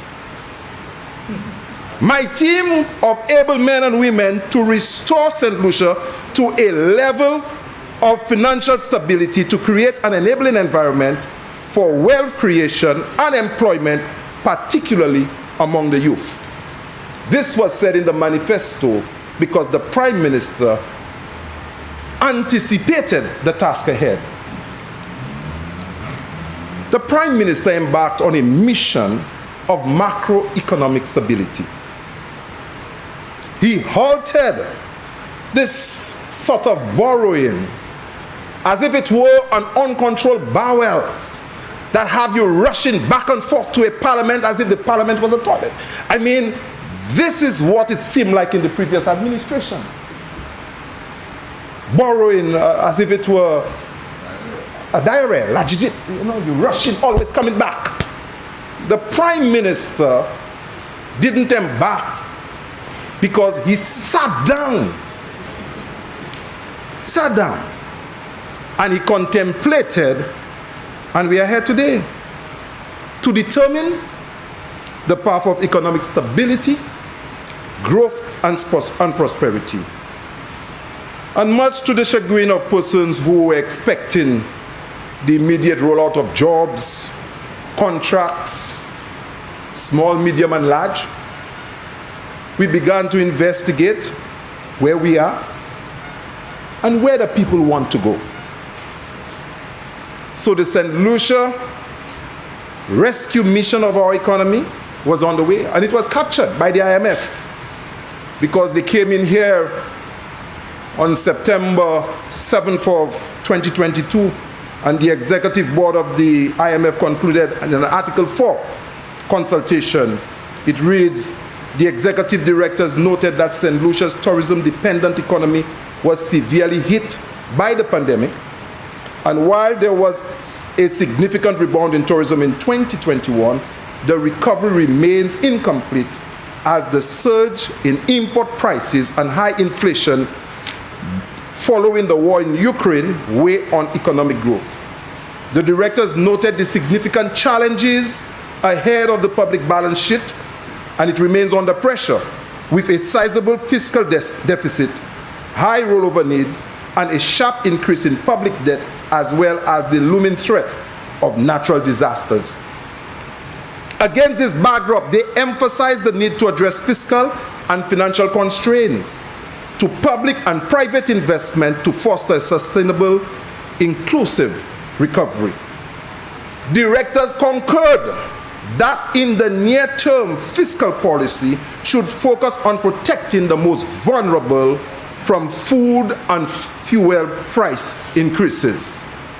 The IMF concurred with this government that in the near term, we should focus on our vulnerable population. Now, Mr. Speaker, I listened to my colleague, I dare say friend from Strozel, the parliament rep, the member for Strozel Saltibus, speak to how similar things were with them. And some of the things that he are hearing here, it sounds similar. Of course.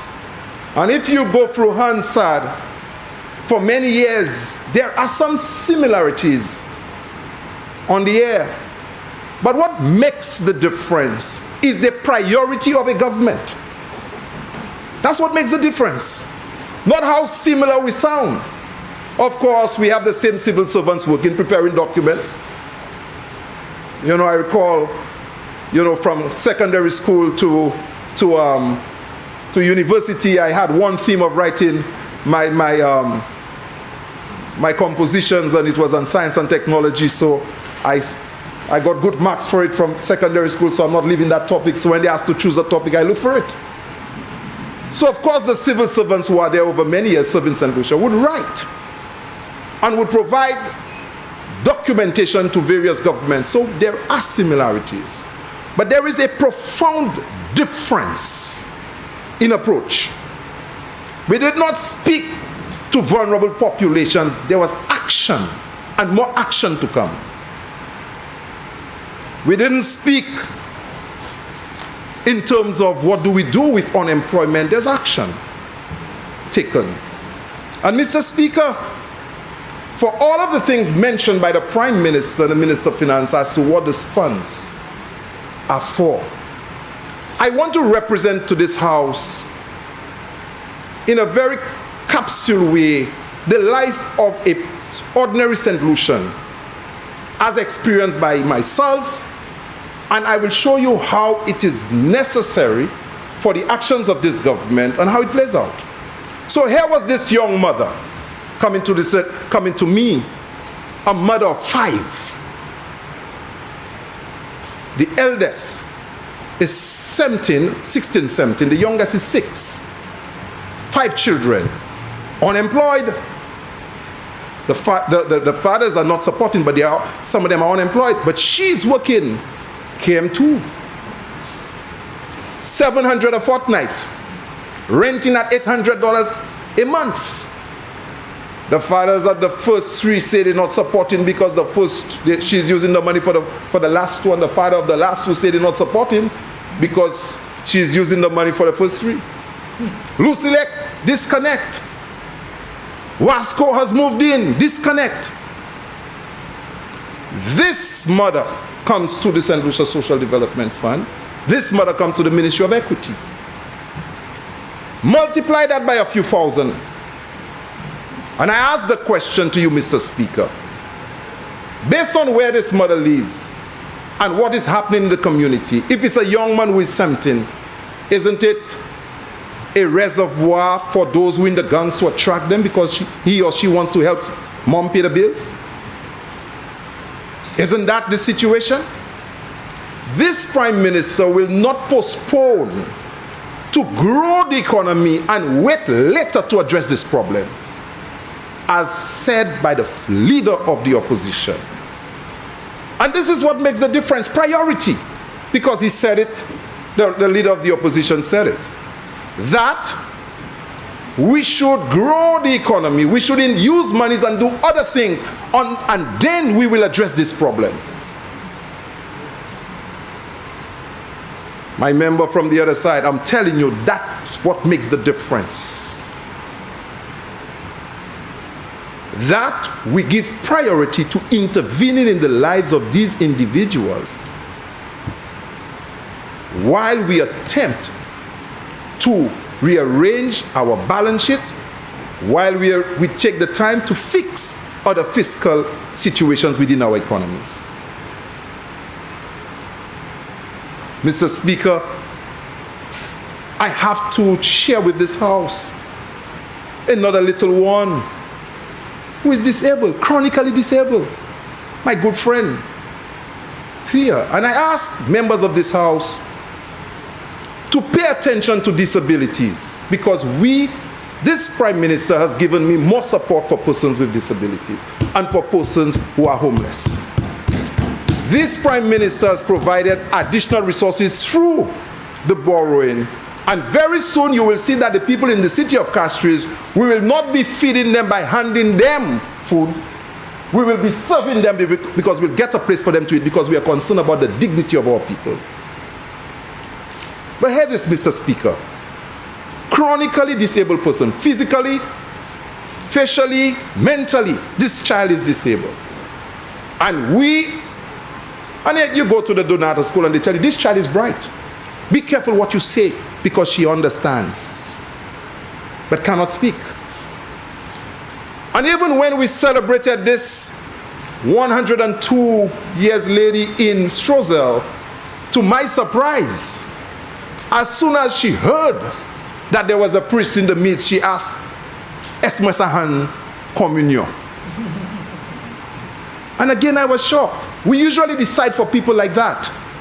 But here, what she was able to say, I want communion. And I asked myself, to what extent that we do not serve persons, we decide to give them what we believe they want. To what extent that we believe people who are disabled do not understand, and we say anything in their presence and we hurt them even more. This Prime Minister has provided support to uplift our people, to take them to the level of dignity, not just to hand them food in the boulevard, but to find a place for them to sit and serve them, minister unto them, have them to say the grace of meals if they care to, because we care about the least of our people. That makes a fundamental difference. That's different. You see, it is different when this Prime Minister will borrow to reinstate the fund, the distress fund.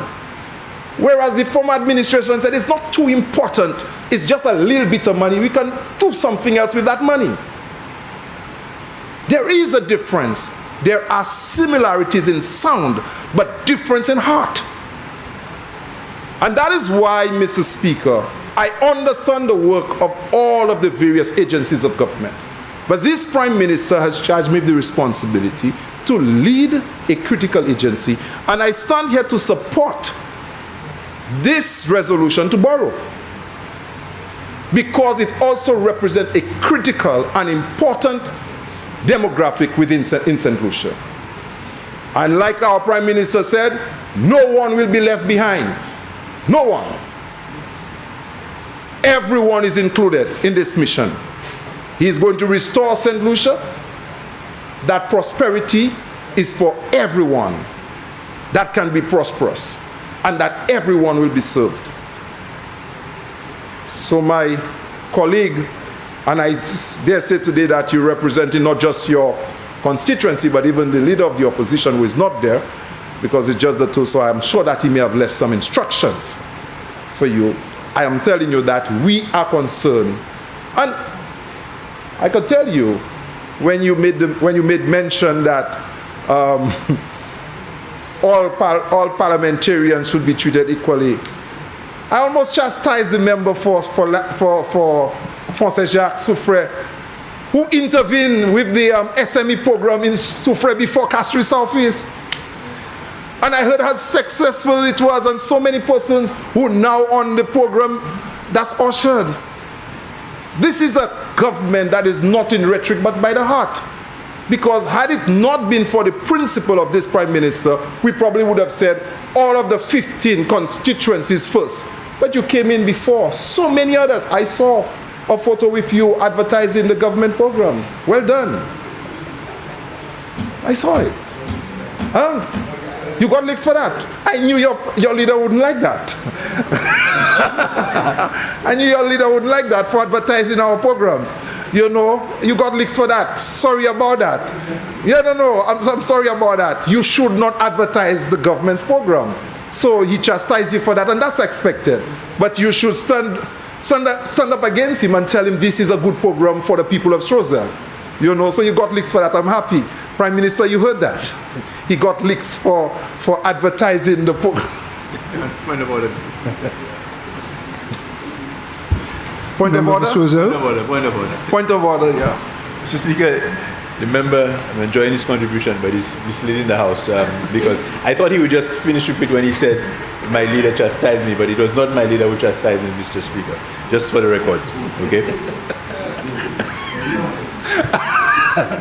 Okay, sorry about saying your leader. Somebody chastised him for sharing a good government program.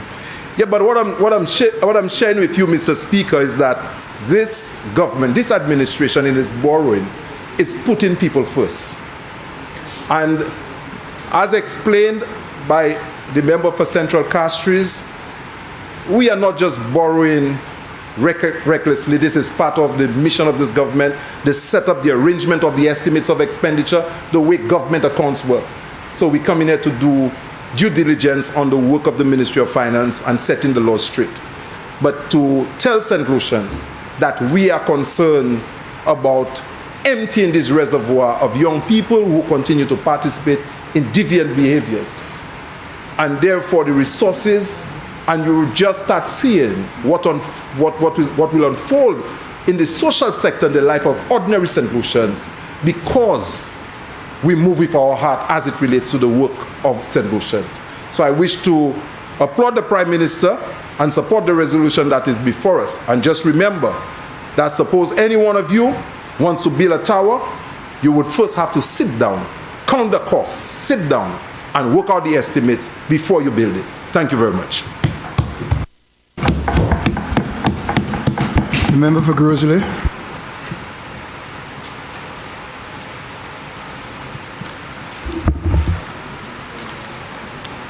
Mr. Speaker,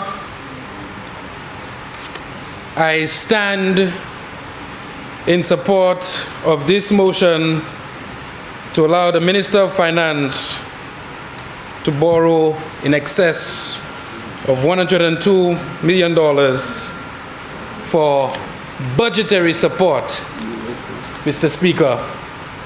And, Mr. Speaker, please grant me leave, first of all, as I sympathize with my fellow constituents on the passing of Leah Alberti of Massad Grosley and Anne-Marie Alcid, mother of Thesis and Vanda, two very, very well-known individuals in the community of Grosley.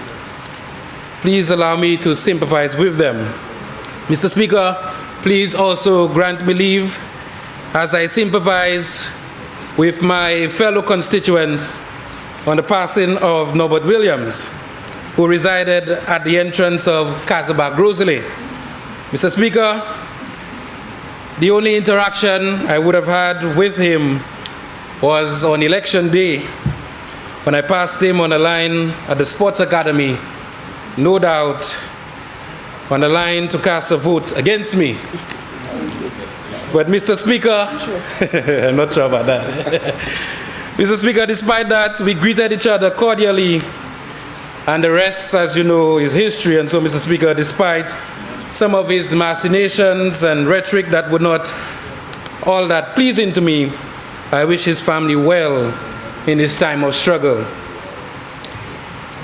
Mr. Speaker, today I am dressed and I'm attired with an orange tie, Mr. Speaker, in support of women and in the fight against domestic violence, and also in support of the Netherlands, Holland, at the World Cup as they get set to take on Argentina and to upset what many believe one of the favorites for this tournament.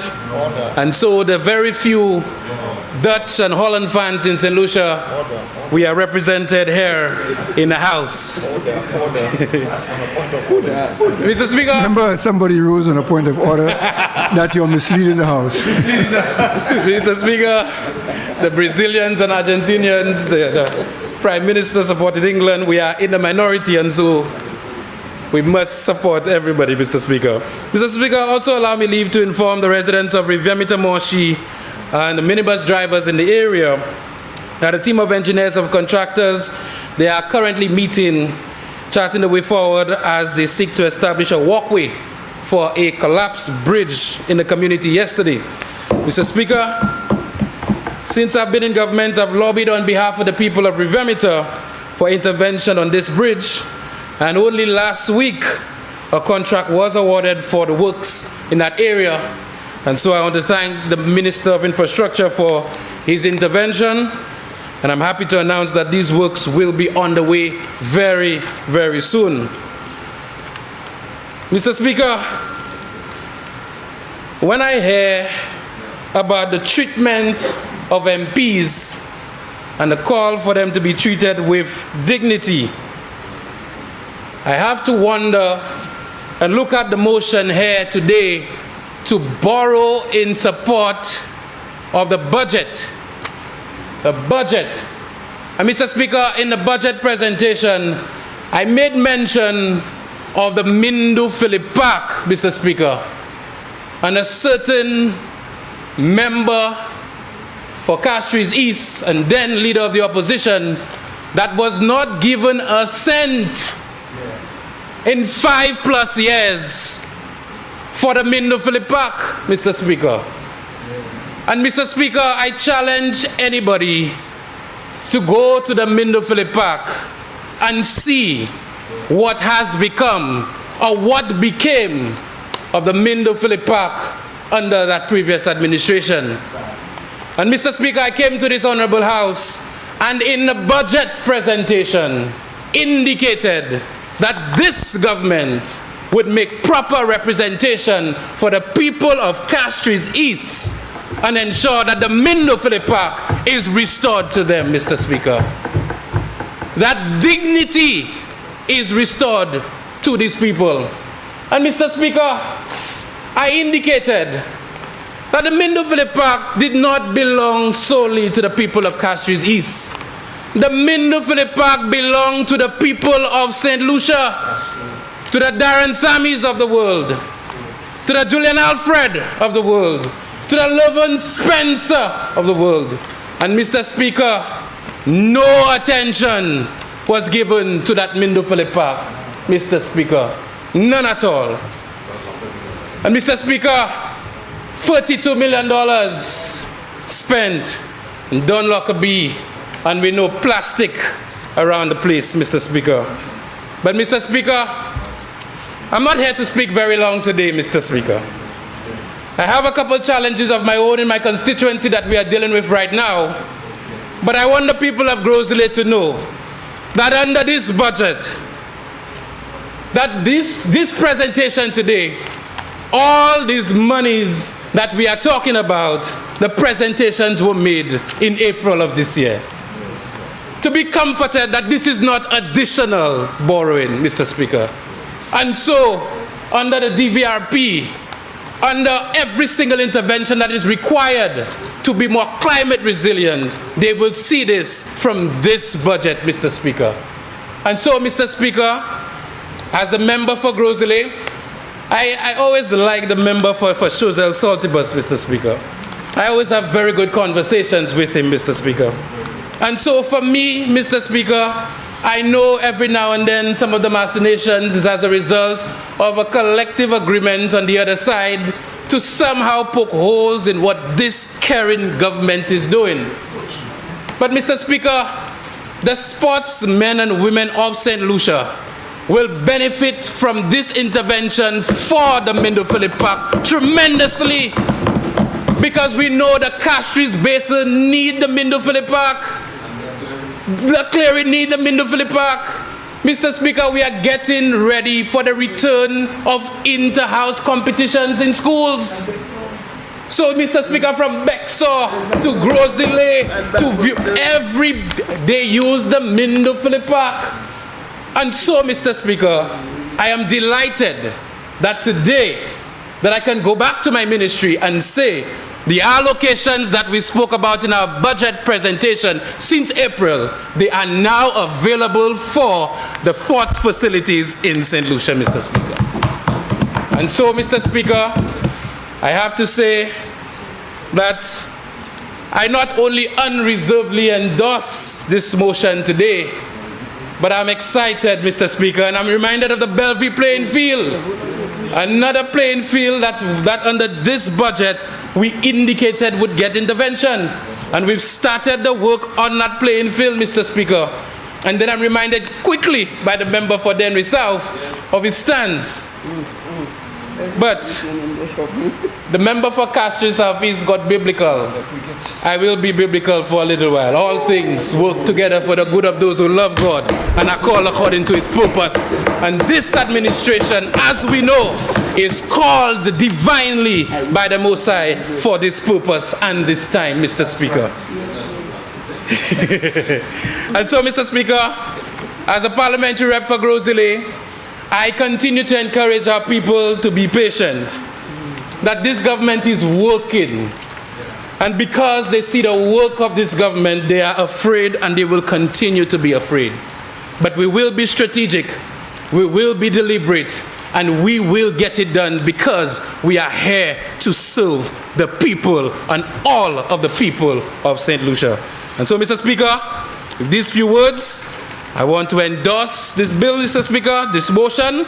And Mr. Speaker, I want to assure the people of St. Lucia that we'll continue to be there because we are truly here to serve. Thank you, Mr. Speaker.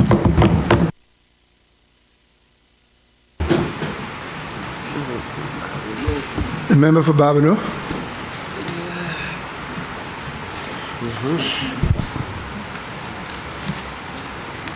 Mr. Speaker, I rise in support of the motion presented by the Honorable Prime Minister and Parliamentary Representative for Castries East, seeking the authorization of this Honorable House to borrow an amount of US $102,128,294 from the Export-Import Bank of the Republic of China to provide budgetary support for the fiscal year 2022-2023.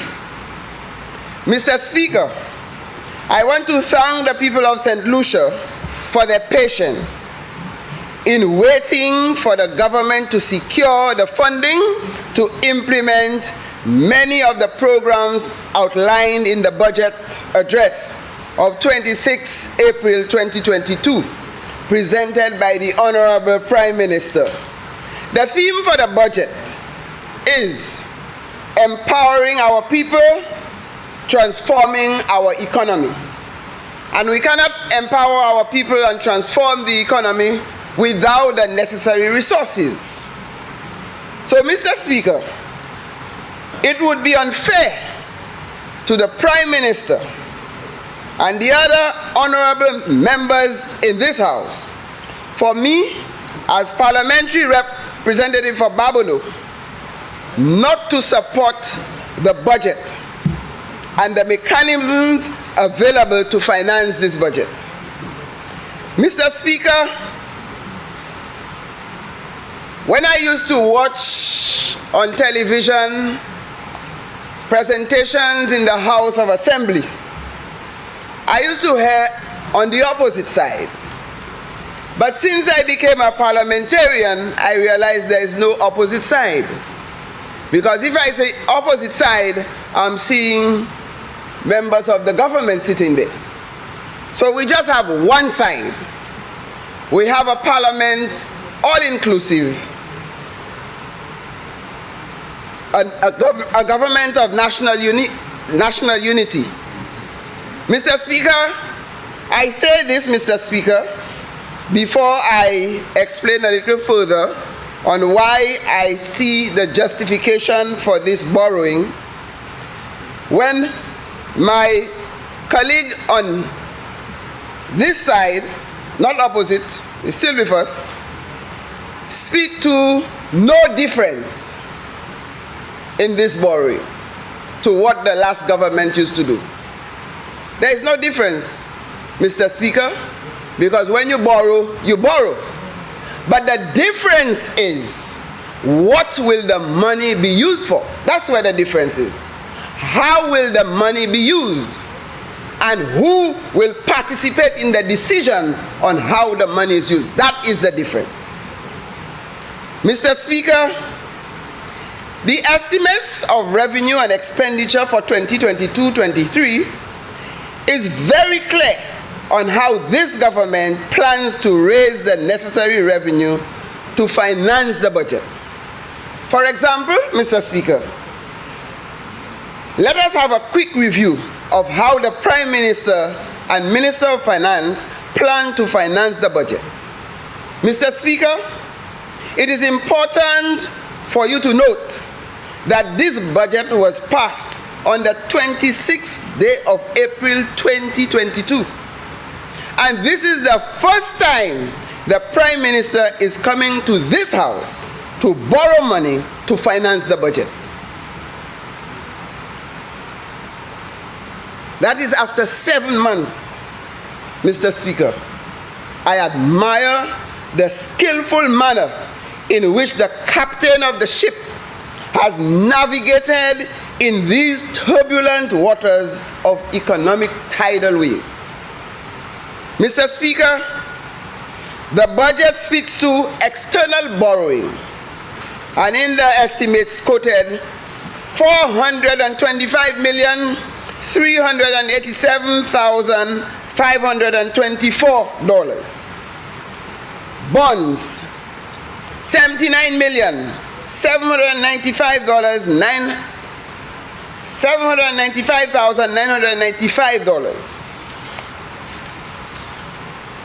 The estimates also speak to tax revenue. Money government is expected to collect from tax.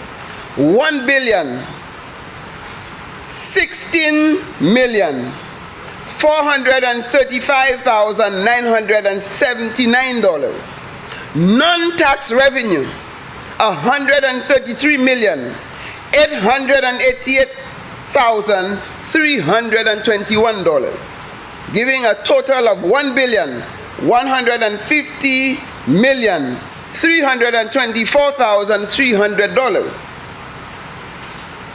The budget spoke to capital revenue of $10,688,200. Grants to the tune of $176,680,881, and a total expenditure of $842,813,200. The budget also speaks to capital expenditure of $493,202,600. Projects to the tune of $24,837,100. Recurrent expenditure, $1,349,610,600. Mr. Speaker, when you speak to this money, we have to find out where is that money coming from. And when you look at the revenue that government collects on a regular basis, we have to borrow in order to fulfill the needs of the people of St. Lucia. Salaries alone, Mr. Speaker, amounts to $358,492,445. Salaries and allowances, $44,341,756. Wages, $53,813,946. Wages and allowances, $22,030,844, which covers 33.99% of the budget. Mr. Speaker, I represent the Ministry of the Public Service, Home Affairs, Labor and Gender Affairs. And government has to service that department.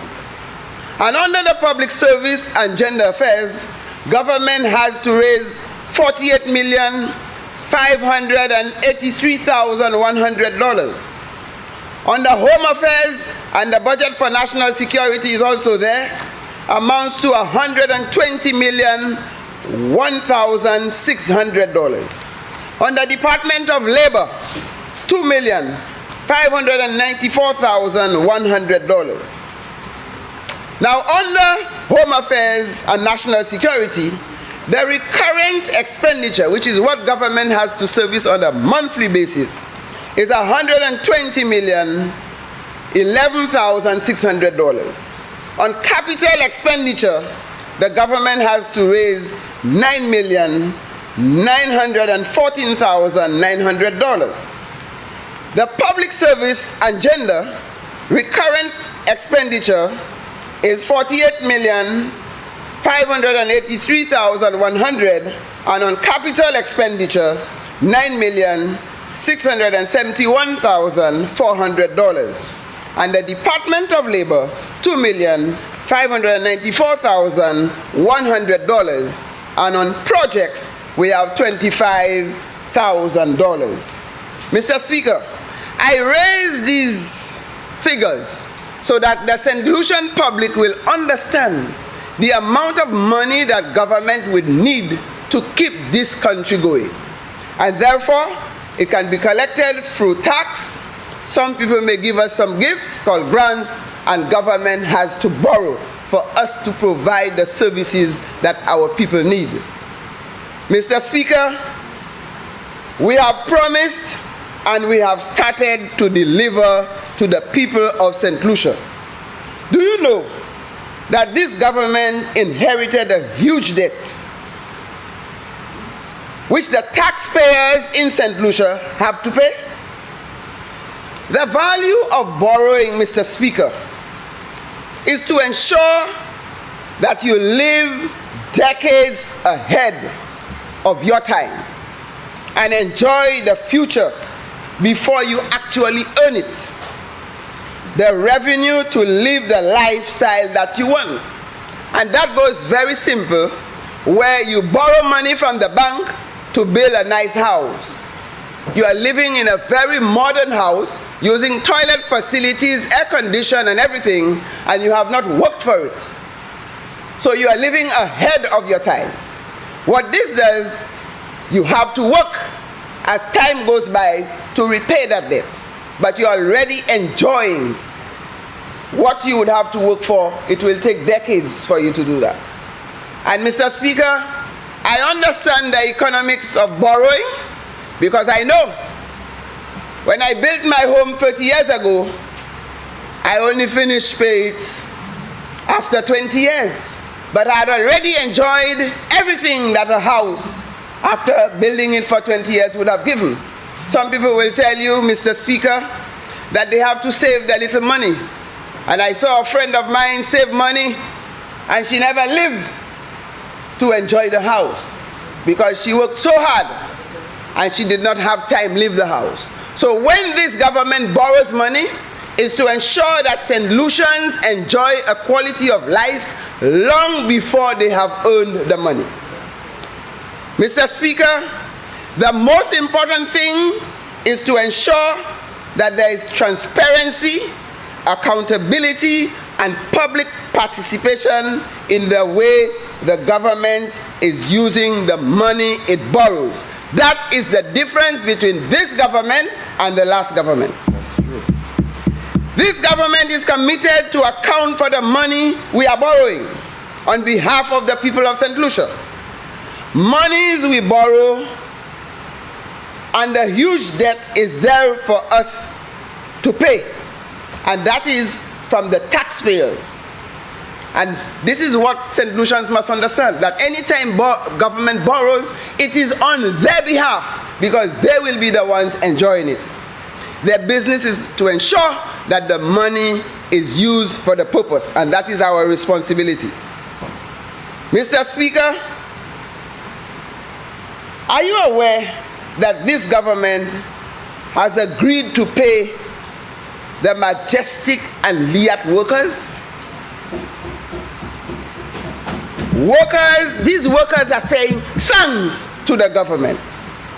The Prime Minister and his team of competent men and women in this house who had the courage to settle this long outstanding matter. Mr. Speaker, especially our women who toil in that majestic place for years. There is a lady who worked for 30-something years and she got nothing after the industry was closed. And after almost 18 years, this government had the courage to secure the money to give these people their compensation. Mr. Speaker, the Prime Minister is putting money so that we can get soft loans and grants for our people to start their little business. Mr. Speaker, we are using the money in the country to help innovative upskilling programs after COVID. Mr. Speaker, the government has to get money to enhance security and promote justice. We are providing vehicles, training, repairing police stations, fire stations, so that our men and women who work in the protective services will have good conditions of service. That is what government borrow money for.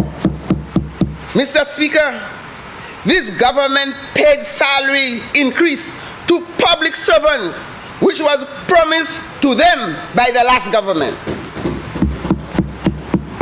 Mr. Speaker, government will be paying millions of dollars this month to public servants in back pay owed to them by the last government. Mr. Speaker, on page 64 of this budget, and as a typical principal and teacher, I go by the books. I go by the books. And the Labour Party had a manifesto, and the Prime Minister used it as his Bible. And he asked us to follow because we promised the people to deliver. And we have to follow what we promised them. The Prime Minister prepared his budget. And we can take this budget and start ticking what have we done for the people. That's right. And not going around and doing things. We have a mandate to fulfill and we will follow the books.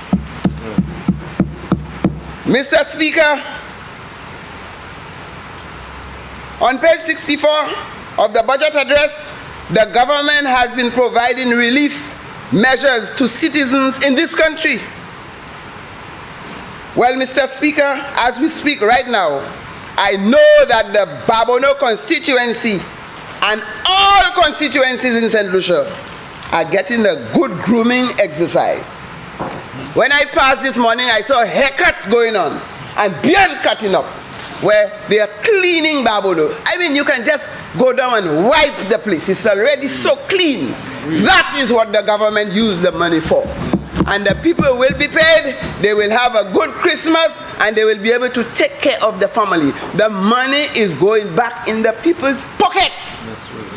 Not to create a few millionaires, so later they can have their business. They can have their big business. They can open their business and big ceremony. L'argent, c'est pour mettre à poche technicien. Pour yo prendre quelqu'un yo, prendre quelqu'un famille yo, éducation yo. Mais manger à sous table là, c'est pas pour faire yon deux trois moun go venir millionnaire. Et qu'après yo vinn millionnaire, Mr. Speaker, yo ka ouvert go business. Et yo ka mener prêtre là, vinn benin. Poor father. Mr. Speaker, this money which is being borrowed today, I want the constituents of Babodo and all constituencies in the other constituencies to understand that government is actually fulfilling its mandate and to ensure that they are taken care of. Mr. Speaker, I did not promise to do a lot of things for the people in Babodo. Because when you put things in writing, they hold you to it. And in that manifesto, we identified 5 things we said we would be doing in Babodo. And when the Prime Minister borrows money, I know part of it will reach the Babodo constituency. And one of the things we will work towards, we have 5 years, we have a year, and almost a year and a half gone already. According to the Prime Minister, we have an expiry date. So we are not there forever. Whatever we have to do, let us do it for the people. 1, repurpose unused space at the Babodo Primary School to increase access to early childhood education and adult education program, Mr. Speaker. And I got a letter from the SSDF that they are getting ready to start the work. Thank you. The work is beginning. We promised the Babodo people, Mr. Speaker, to establish an eco-tourism project campaign which will include turtle watching, outdoor camping, bird watching, and hiking in the Debara community. That's the first area we started. And Minister of Tourism told me send my proposals in. Am I correct, brother? You can open. So there we are seeing, Mr. Speaker, the monies are going in that direction. Mr. Speaker, provide Wi-Fi access to the communities in the constituency. And so far, Mr. Speaker, we have been promised 270 homes in Babodo will get Wi-Fi. And so far they have started. And all constituencies are benefiting from this book, which we call the Flow Bundle. And people who did not have access to internet, they are already getting access to internet. This is what government puts its money to.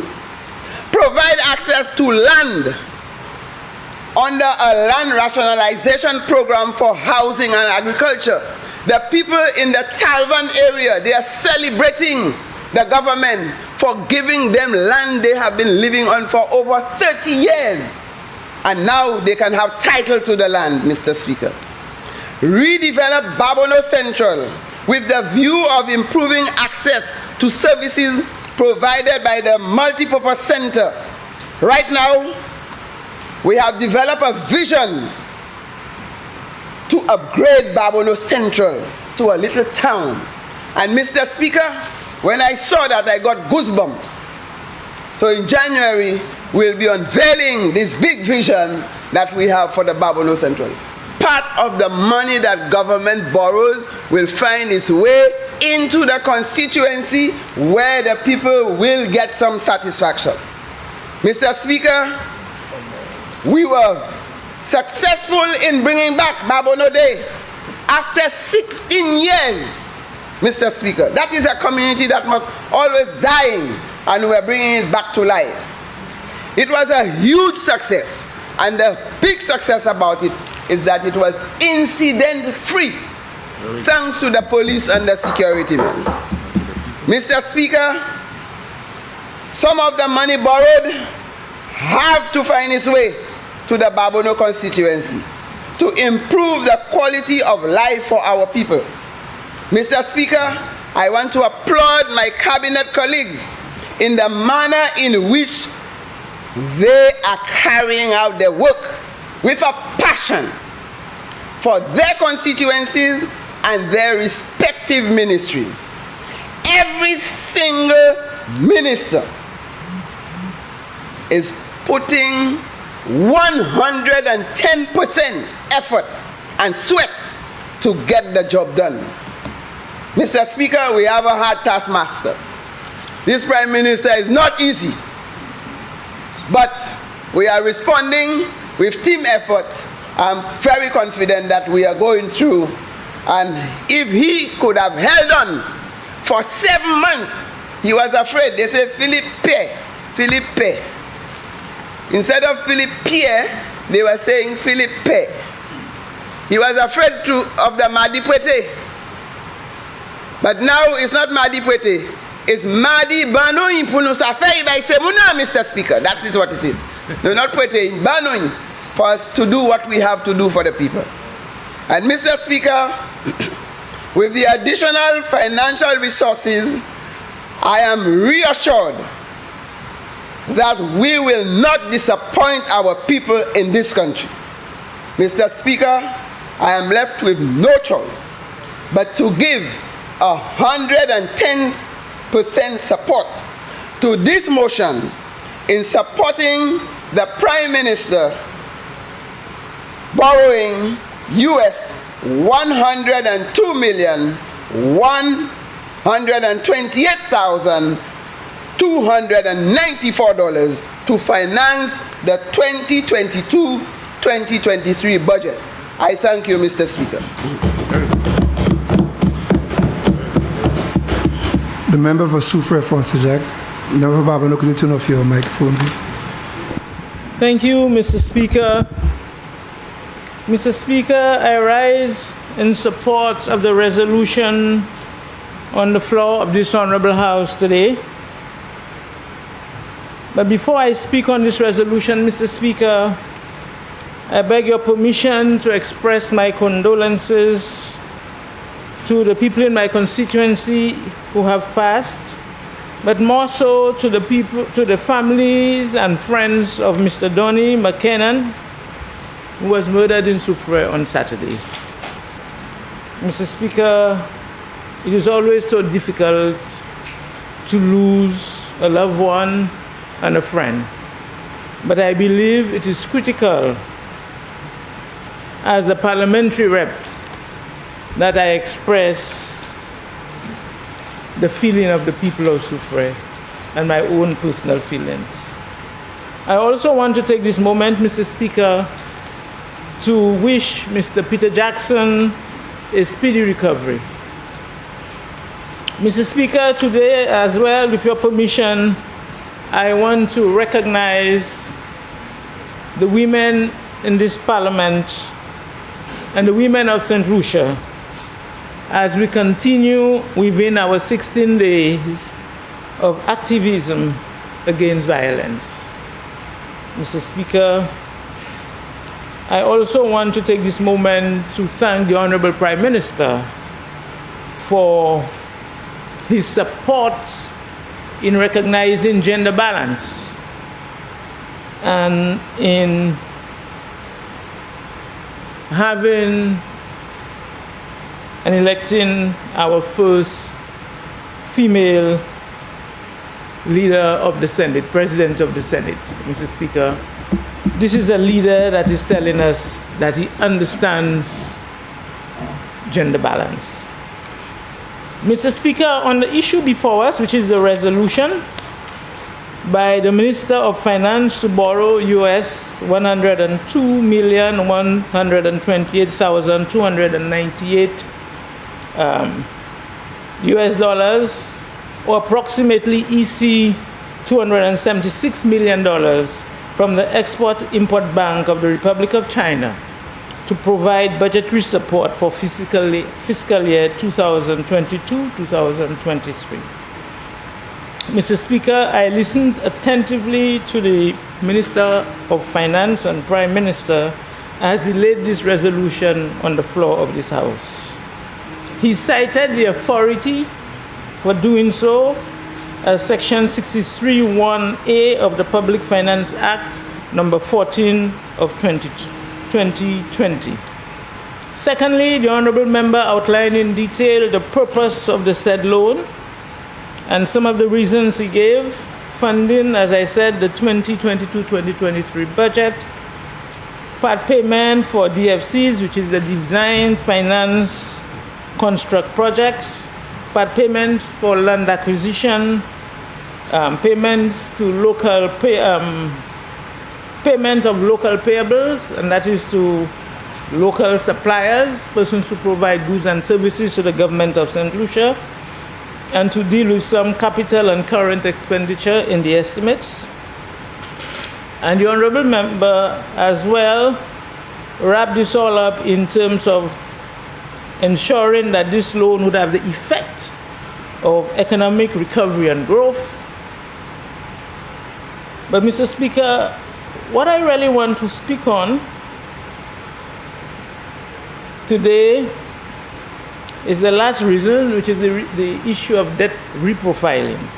Mr. Speaker, the issue of borrowing is of concern to all St. Lucians, and consequently it is of national importance.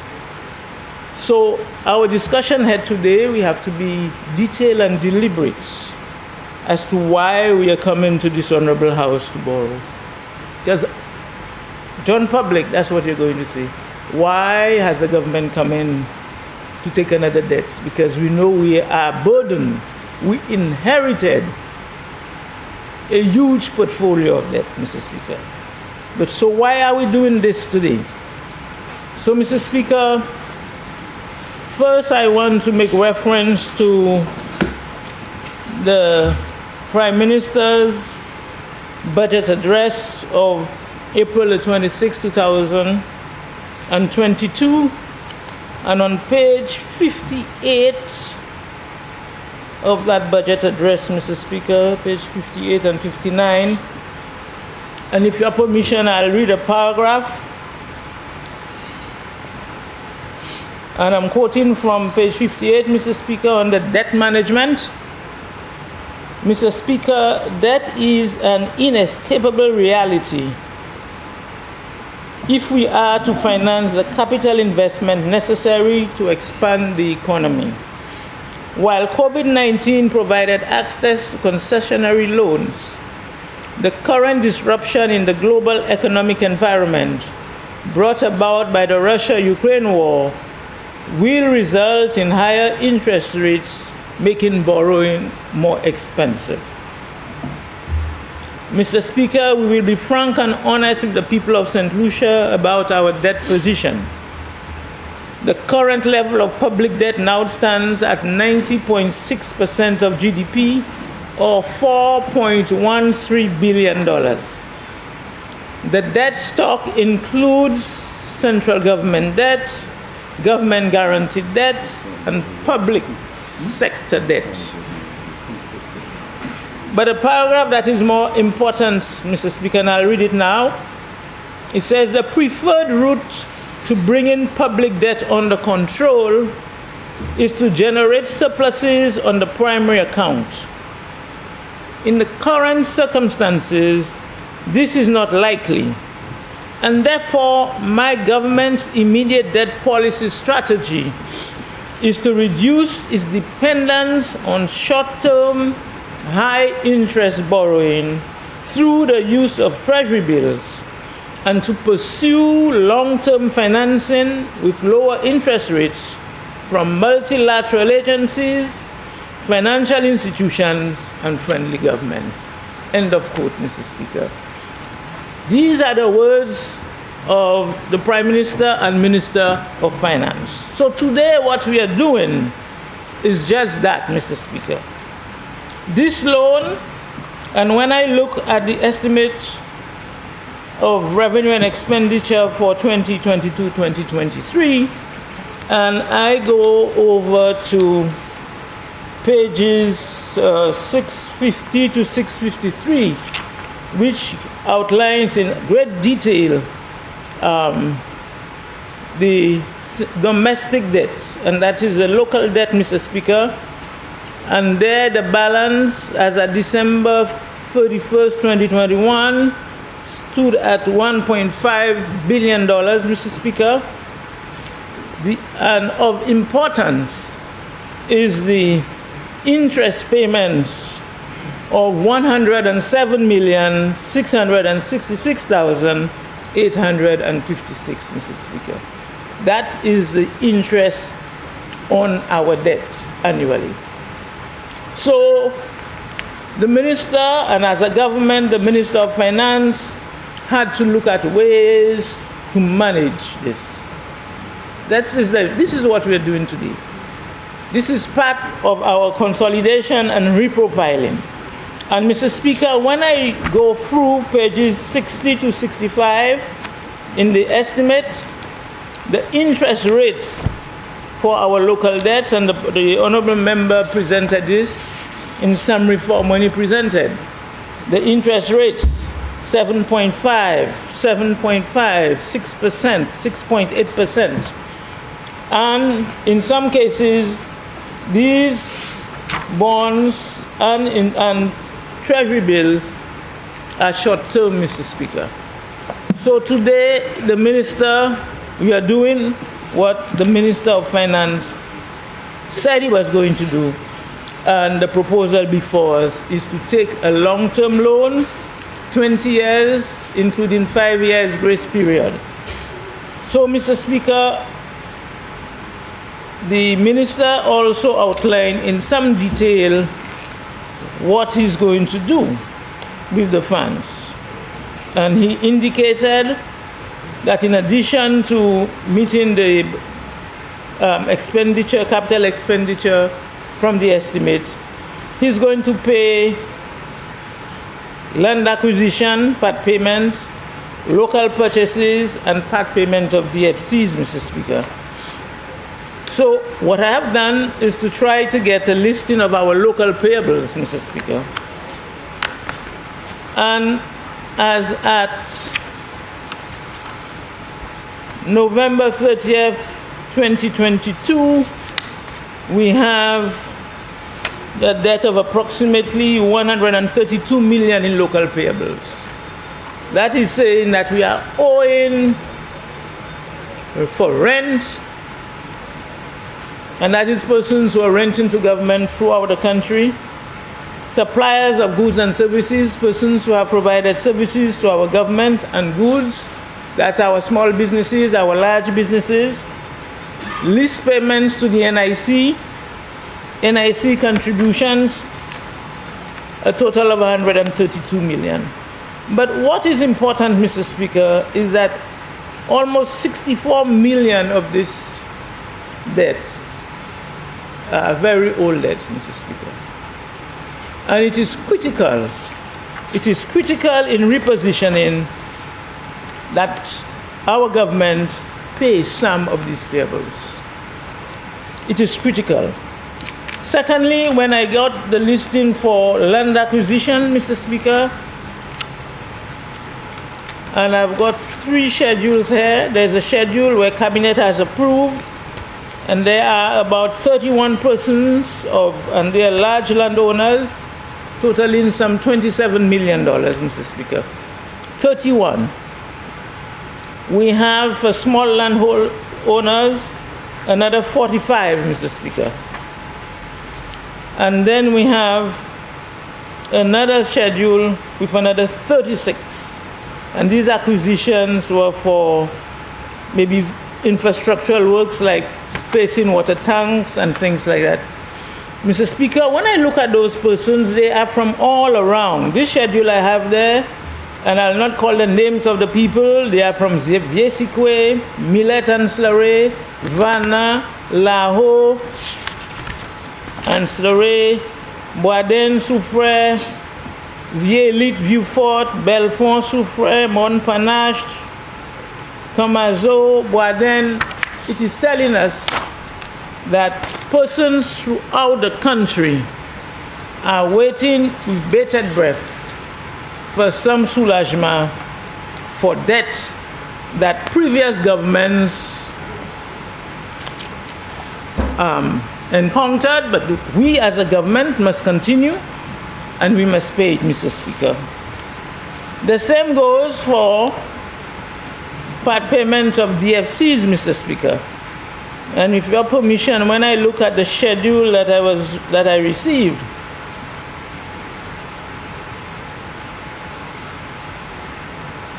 for DFCs, Mr. Speaker, I'm looking at a schedule As of last year, the total DFCs, 177 million, Mr. Speaker. Some 84 million was paid. The balance at the moment is some $114 million, Mr. Speaker.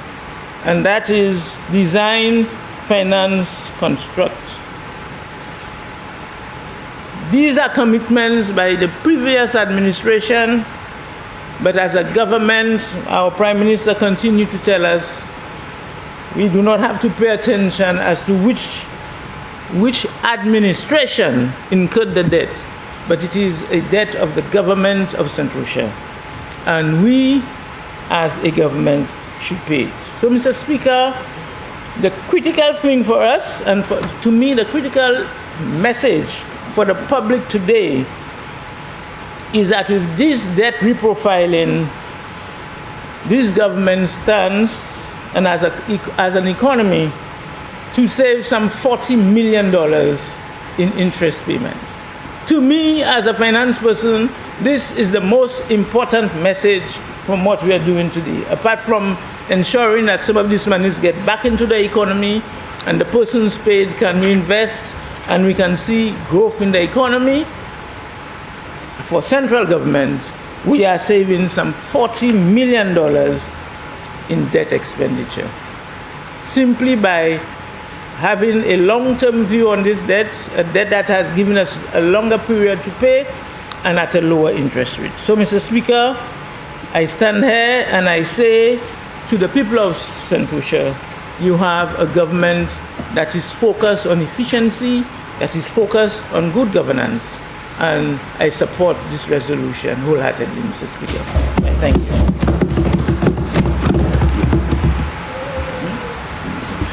The member for Vieux-Fort North.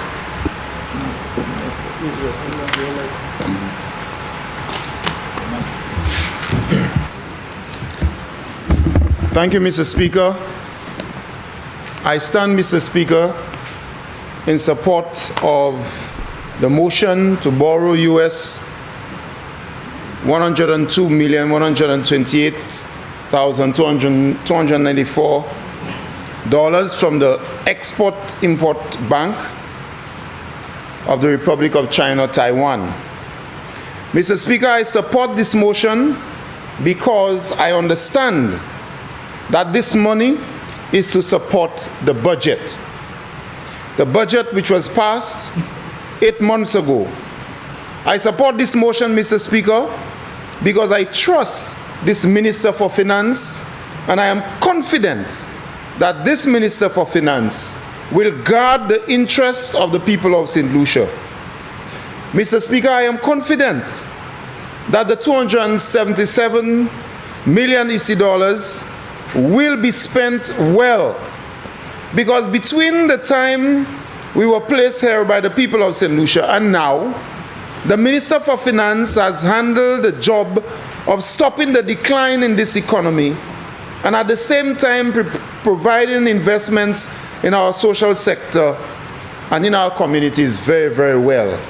The job of stemming the slide and at the same time ensuring that our people in the communities, Mr. Speaker, that the people of St. Lucia get some cushion from the rough times. He has handled this job very well. Mr. Speaker, let us recall what happened in 2019, even before the COVID-19 pandemic. Let us recall, Mr. Speaker, that the growth rate of this country slowed in 2019, Mr. Speaker. And again, that was before COVID-19. I wish at this time, Mr. Speaker, to just take a moment to thank the Republic of China, Taiwan. Thank them for the partnership, Mr. Speaker, at a time when there is hardship all around the world, at a time when it is difficult for many countries who are our traditional friends, Mr. Speaker, who assisted us in difficult times. They too are having their own difficulties as a result of the challenges which were posed by COVID-19, but also as a result of so many challenges, the Ukraine-Russia war and so on, Mr. Speaker. For our traditional friends, it's been very challenging. And for the Republic of China, Taiwan, to continue to assist us in this way, I think is commendable, and we want to thank them. I want to thank Ambassador Chen, Mr. Speaker. I want to thank the Ambassador Chen, for his leadership. And just recently, Prime Minister spent some time in Taiwan, and I am sure at some point, Mr. Speaker, he will explain to you how he had a great time in Taiwan. So I want to really thank the government of Taiwan for their support. So, Mr. Speaker, this motion is also about confidence. It's about confidence, Mr. Speaker. Of course, there are challenges. Look at the challenges which we are having with violent crime. Look at the challenges in the economy. Look at the challenges with food prices and the challenges with the price of fuel and so on. There are challenges, Mr. Speaker. We knew that when we got into government. We knew the challenges which we would endure because of the wastage of the last government. The people knew that, Mr. Speaker. But you know what, Mr. Speaker? We have the resolve to endure. We have the resolve to work with the people of St. Lucia and to endure. It is not easy. We know it is not easy. And so when we come to this parliament to seek the authority of the parliament for this loan, my colleagues before me explained to you, Mr. Speaker, and explained to the House how this loan will finance the budget and how the benefits of the budget would accrue to our constituencies and to the people of St. Lucia in general. And Mr. Speaker, I know for the constituency of Vieux-Fort North, there are several initiatives from last year's budget which will benefit our constituency. But I just want, Mr. Speaker, to very quickly tell you why I am confident. I am confident because on the 26th of April 2022, just 8 months ago, this Minister for Finance, the Member of Parliament for Castries East, and our Prime Minister presented a budget to the people of St. Lucia. In his budget address, he highlighted a number of initiatives, and also he highlighted what the government would do to continue some of the projects which we found. And if you just very quickly, Mr. Speaker, go to page 17 of the Prime Minister's budget address, the Prime Minister indicated, for example, let us go even before page 17. I want to start on page 13, Mr. Speaker. And the Prime Minister spoke about the challenges which we found, the challenges of the slowing economic growth rate, the challenges of poverty, the fiscal challenges. And I have said before in this House, Mr. Speaker, that when the former Prime Minister became Minister for Finance, he found an excellent example of how to deal with the budget deficit. He found an excellent example. The budget deficit went down to 1.3% of GDP. But, Mr. Speaker, what happened after that? A ballooning of the budget deficit. And this Minister for Finance now, in his budget address on page 13, indicated the challenges. But what did he say? Between pages 13 and 21, Mr. Speaker, he indicated what we would do as a government to face those challenges. He indicated that he would set up an economy for the youth. And he spoke about the youth economy. What is the update on this? The update is, Mr. Speaker, we have come to Parliament and formed the Youth Economy Agency. So work is progressing on this 8 months after the Prime Minister's statement. If you go to page 17 of the budget address, the Prime Minister spoke about the Millennium Highway. And we know there were several challenges with the Millennium Highway. Obviously, the work on the Millennium Highway was slowed, and we see some progress now. Not as much progress as we want, Mr. Speaker. We believe by now there should be a lot more work on the Millennium Highway. But there is some progress there, and I know the Minister for Infrastructure and the Prime Minister are doing their best to ensure that the contractor hurries up to do the good work which the people of St. Lucia are waiting for on the Millennium Highway. The Groseley Highway and Secondary Road Improvement Project. We remember what happened with the last government.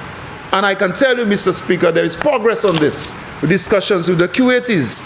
The Viewfort Water Supply Project, which was started under the last Labour Party government. And there are major advances there. And I must segue a bit to say, Mr. Speaker, that on this project, I am having active discussions with WASCO so that the people of Bellevue and Pierrot in Vieux North can benefit from this project with a water line coming from the Grace side to go, a treated water line to go to the Pierrot and the Bellevue side. The Hiwanura International Airport Redevelopment Project. We have reported before that a committee was formed and reports have been submitted and work is ongoing. An announcement, I am sure, will be made very soon. On page 22 of the Prime Minister's address, in April, he spoke about the St. Jude Hospital Rehabilitation Project. You know what has happened with the St. Jude Hospital Rehabilitation Project. Work has started since November 1st and work is ongoing. If you continue to look at the Prime Minister's address, you can go to page 27, private sector construction in tourism. There are several initiatives in tourism, Mr. Speaker. If you go to page 28 of the Prime Minister's address, community-based tourism. We came to this house, we debated the community-based tourism bill, and I know that an agency is being organized, and very soon the people of St. Lucia can benefit from the community-based tourism initiative. On page 29, the Prime Minister spoke about the orange economy, and Mr. Speaker, he spoke about the enchanting physical beauty of our country and the creativity of our people. And he spoke about carnival and other aspects of the orange economy. What did we find? In August, Mr. Speaker, look at how we have worked with the artists and the people of St. Lucia, and look at what happened to the celebration of emancipation, Mr. Speaker. So it's a whole new kind of governance we are looking at. And this is why I'm confident, because when you look at the Prime Minister's address, in April, on April 26, and you go through what has happened in the economy and what has happened in the country, you can see there is progress. The infrastructure aspects, the Library Market and Square project, this is ongoing, there is progress there. Expanding agricultural output, the reemergence of bananas. We saw what happened with that. We have some difficulties and some challenges because of freight and so on in England, but you saw the expansion in the Trinidad market, and that is on page 31. We can go on and on and on. So this is why I'm confident, Mr. Speaker. When you have confiance, nous venons ici à prêter l'argent pour budget. Toutes ces projets, t'es à budget. Depuis avant, Premier ministre là parlait en chaque bagay qui a fait en économie. Et là, vous regardez speech Premier ministre là, là, vous tournez ces pages là, et vous regardez ça, Premier ministre là, t'es pour mettre Jean Saint-Lucie, et vous regardez ça qu'ils a fait, ou quand ouais, c'est un Premier ministre avec un gouvernement qui sérieux. L'autre façade là, il a parlé, dit, nous venons prêter l'argent. Premier ministre là qui était là avant, lui qui prêtait plus l'argent, et lui qui tenait plus parole vanta. Qui a prêté l'argent, Jean-Pierre Saint-Lucie, qui a mené cheval, Vin Saint-Lucie, qui a galopé cheval avant, il a l'hôpital. C'est ça qu'il a fait avec l'argent Saint-Lucie. Mais Premier ministre là venu ici, et nous avons prêté l'argent pour dépenser en laisser projet à nous mettre en budget. Et avec un chaque ces projets ça là a commencé. Comme ça, en chaque confiance. I want to say to you, Mr. Speaker, that in health, there is a lot of expenditure which we must carry out in health. In other words, we've had a lot of deaths coming out of COVID-19. You heard the Prime Minister, Mr. Speaker. And up to now, there are deaths. In August of 2021, Mr. Speaker, when we came into government, we had outstanding commitments of $7.628 million arising as a result of COVID-19. We owed, and we still owe, many of the quarantine facilities. There are many suppliers of medical services people who supply reagents, people who supply medicines and so on, and especially during the COVID-19 time, they supplied us with medicines and so on, and we still owe many of them. Mr. Speaker, people who provide services in dialysis and who provide services, other services, the Tapion Hospital or the private facilities, these are all very important partners in health. And Mr. Speaker, we inherited a lot of debt, and we have, the Prime Minister has made a commitment that we are going to see to it that we pay these debts. And it's important for these local businesses, for the health sector to continue to have confidence in the government and the Ministry of Health, so that when we ask them, when we ask for supplies and so on, that they have the confidence that we are going to pay. So we found a lot of these debts, and this loan will assist us to pay these debts.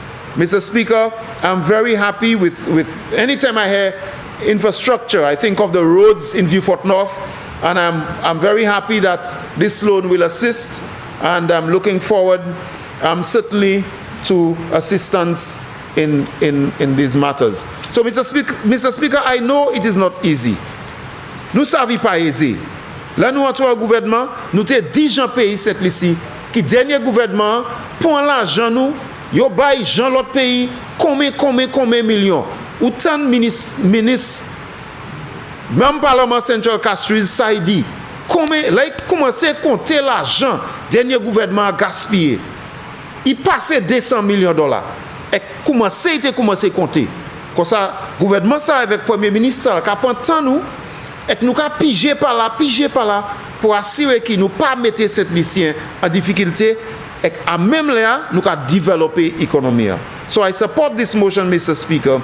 I look forward to the benefits of this budget, and you saw the benefits already accruing to the people of St. Lucia, and we are going to continue to work diligently to ensure that we save the economy and we keep this country for the benefit of us all, according to the member for Soufrière. Thank you very much.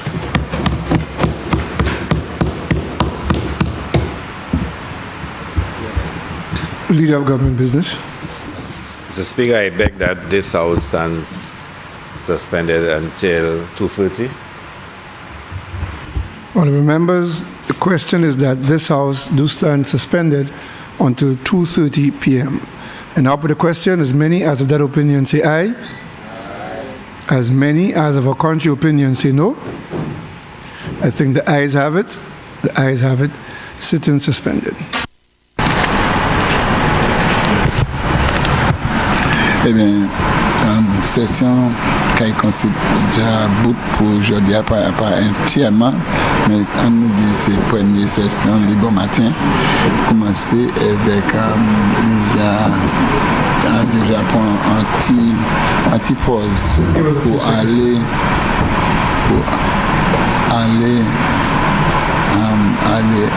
prendre déjeuner et capable qui là, il y a un petit problème pour assurer exactement, puis si il faut lever pour regarder qui c'est qui a fait, mais ça c'est facile, ça c'est ok, à présent, il y a debout, ok, raison c'est depuis ce qui s'agent, qui a fait, mais là, il pas de présence, c'est raison qui fait, il est là.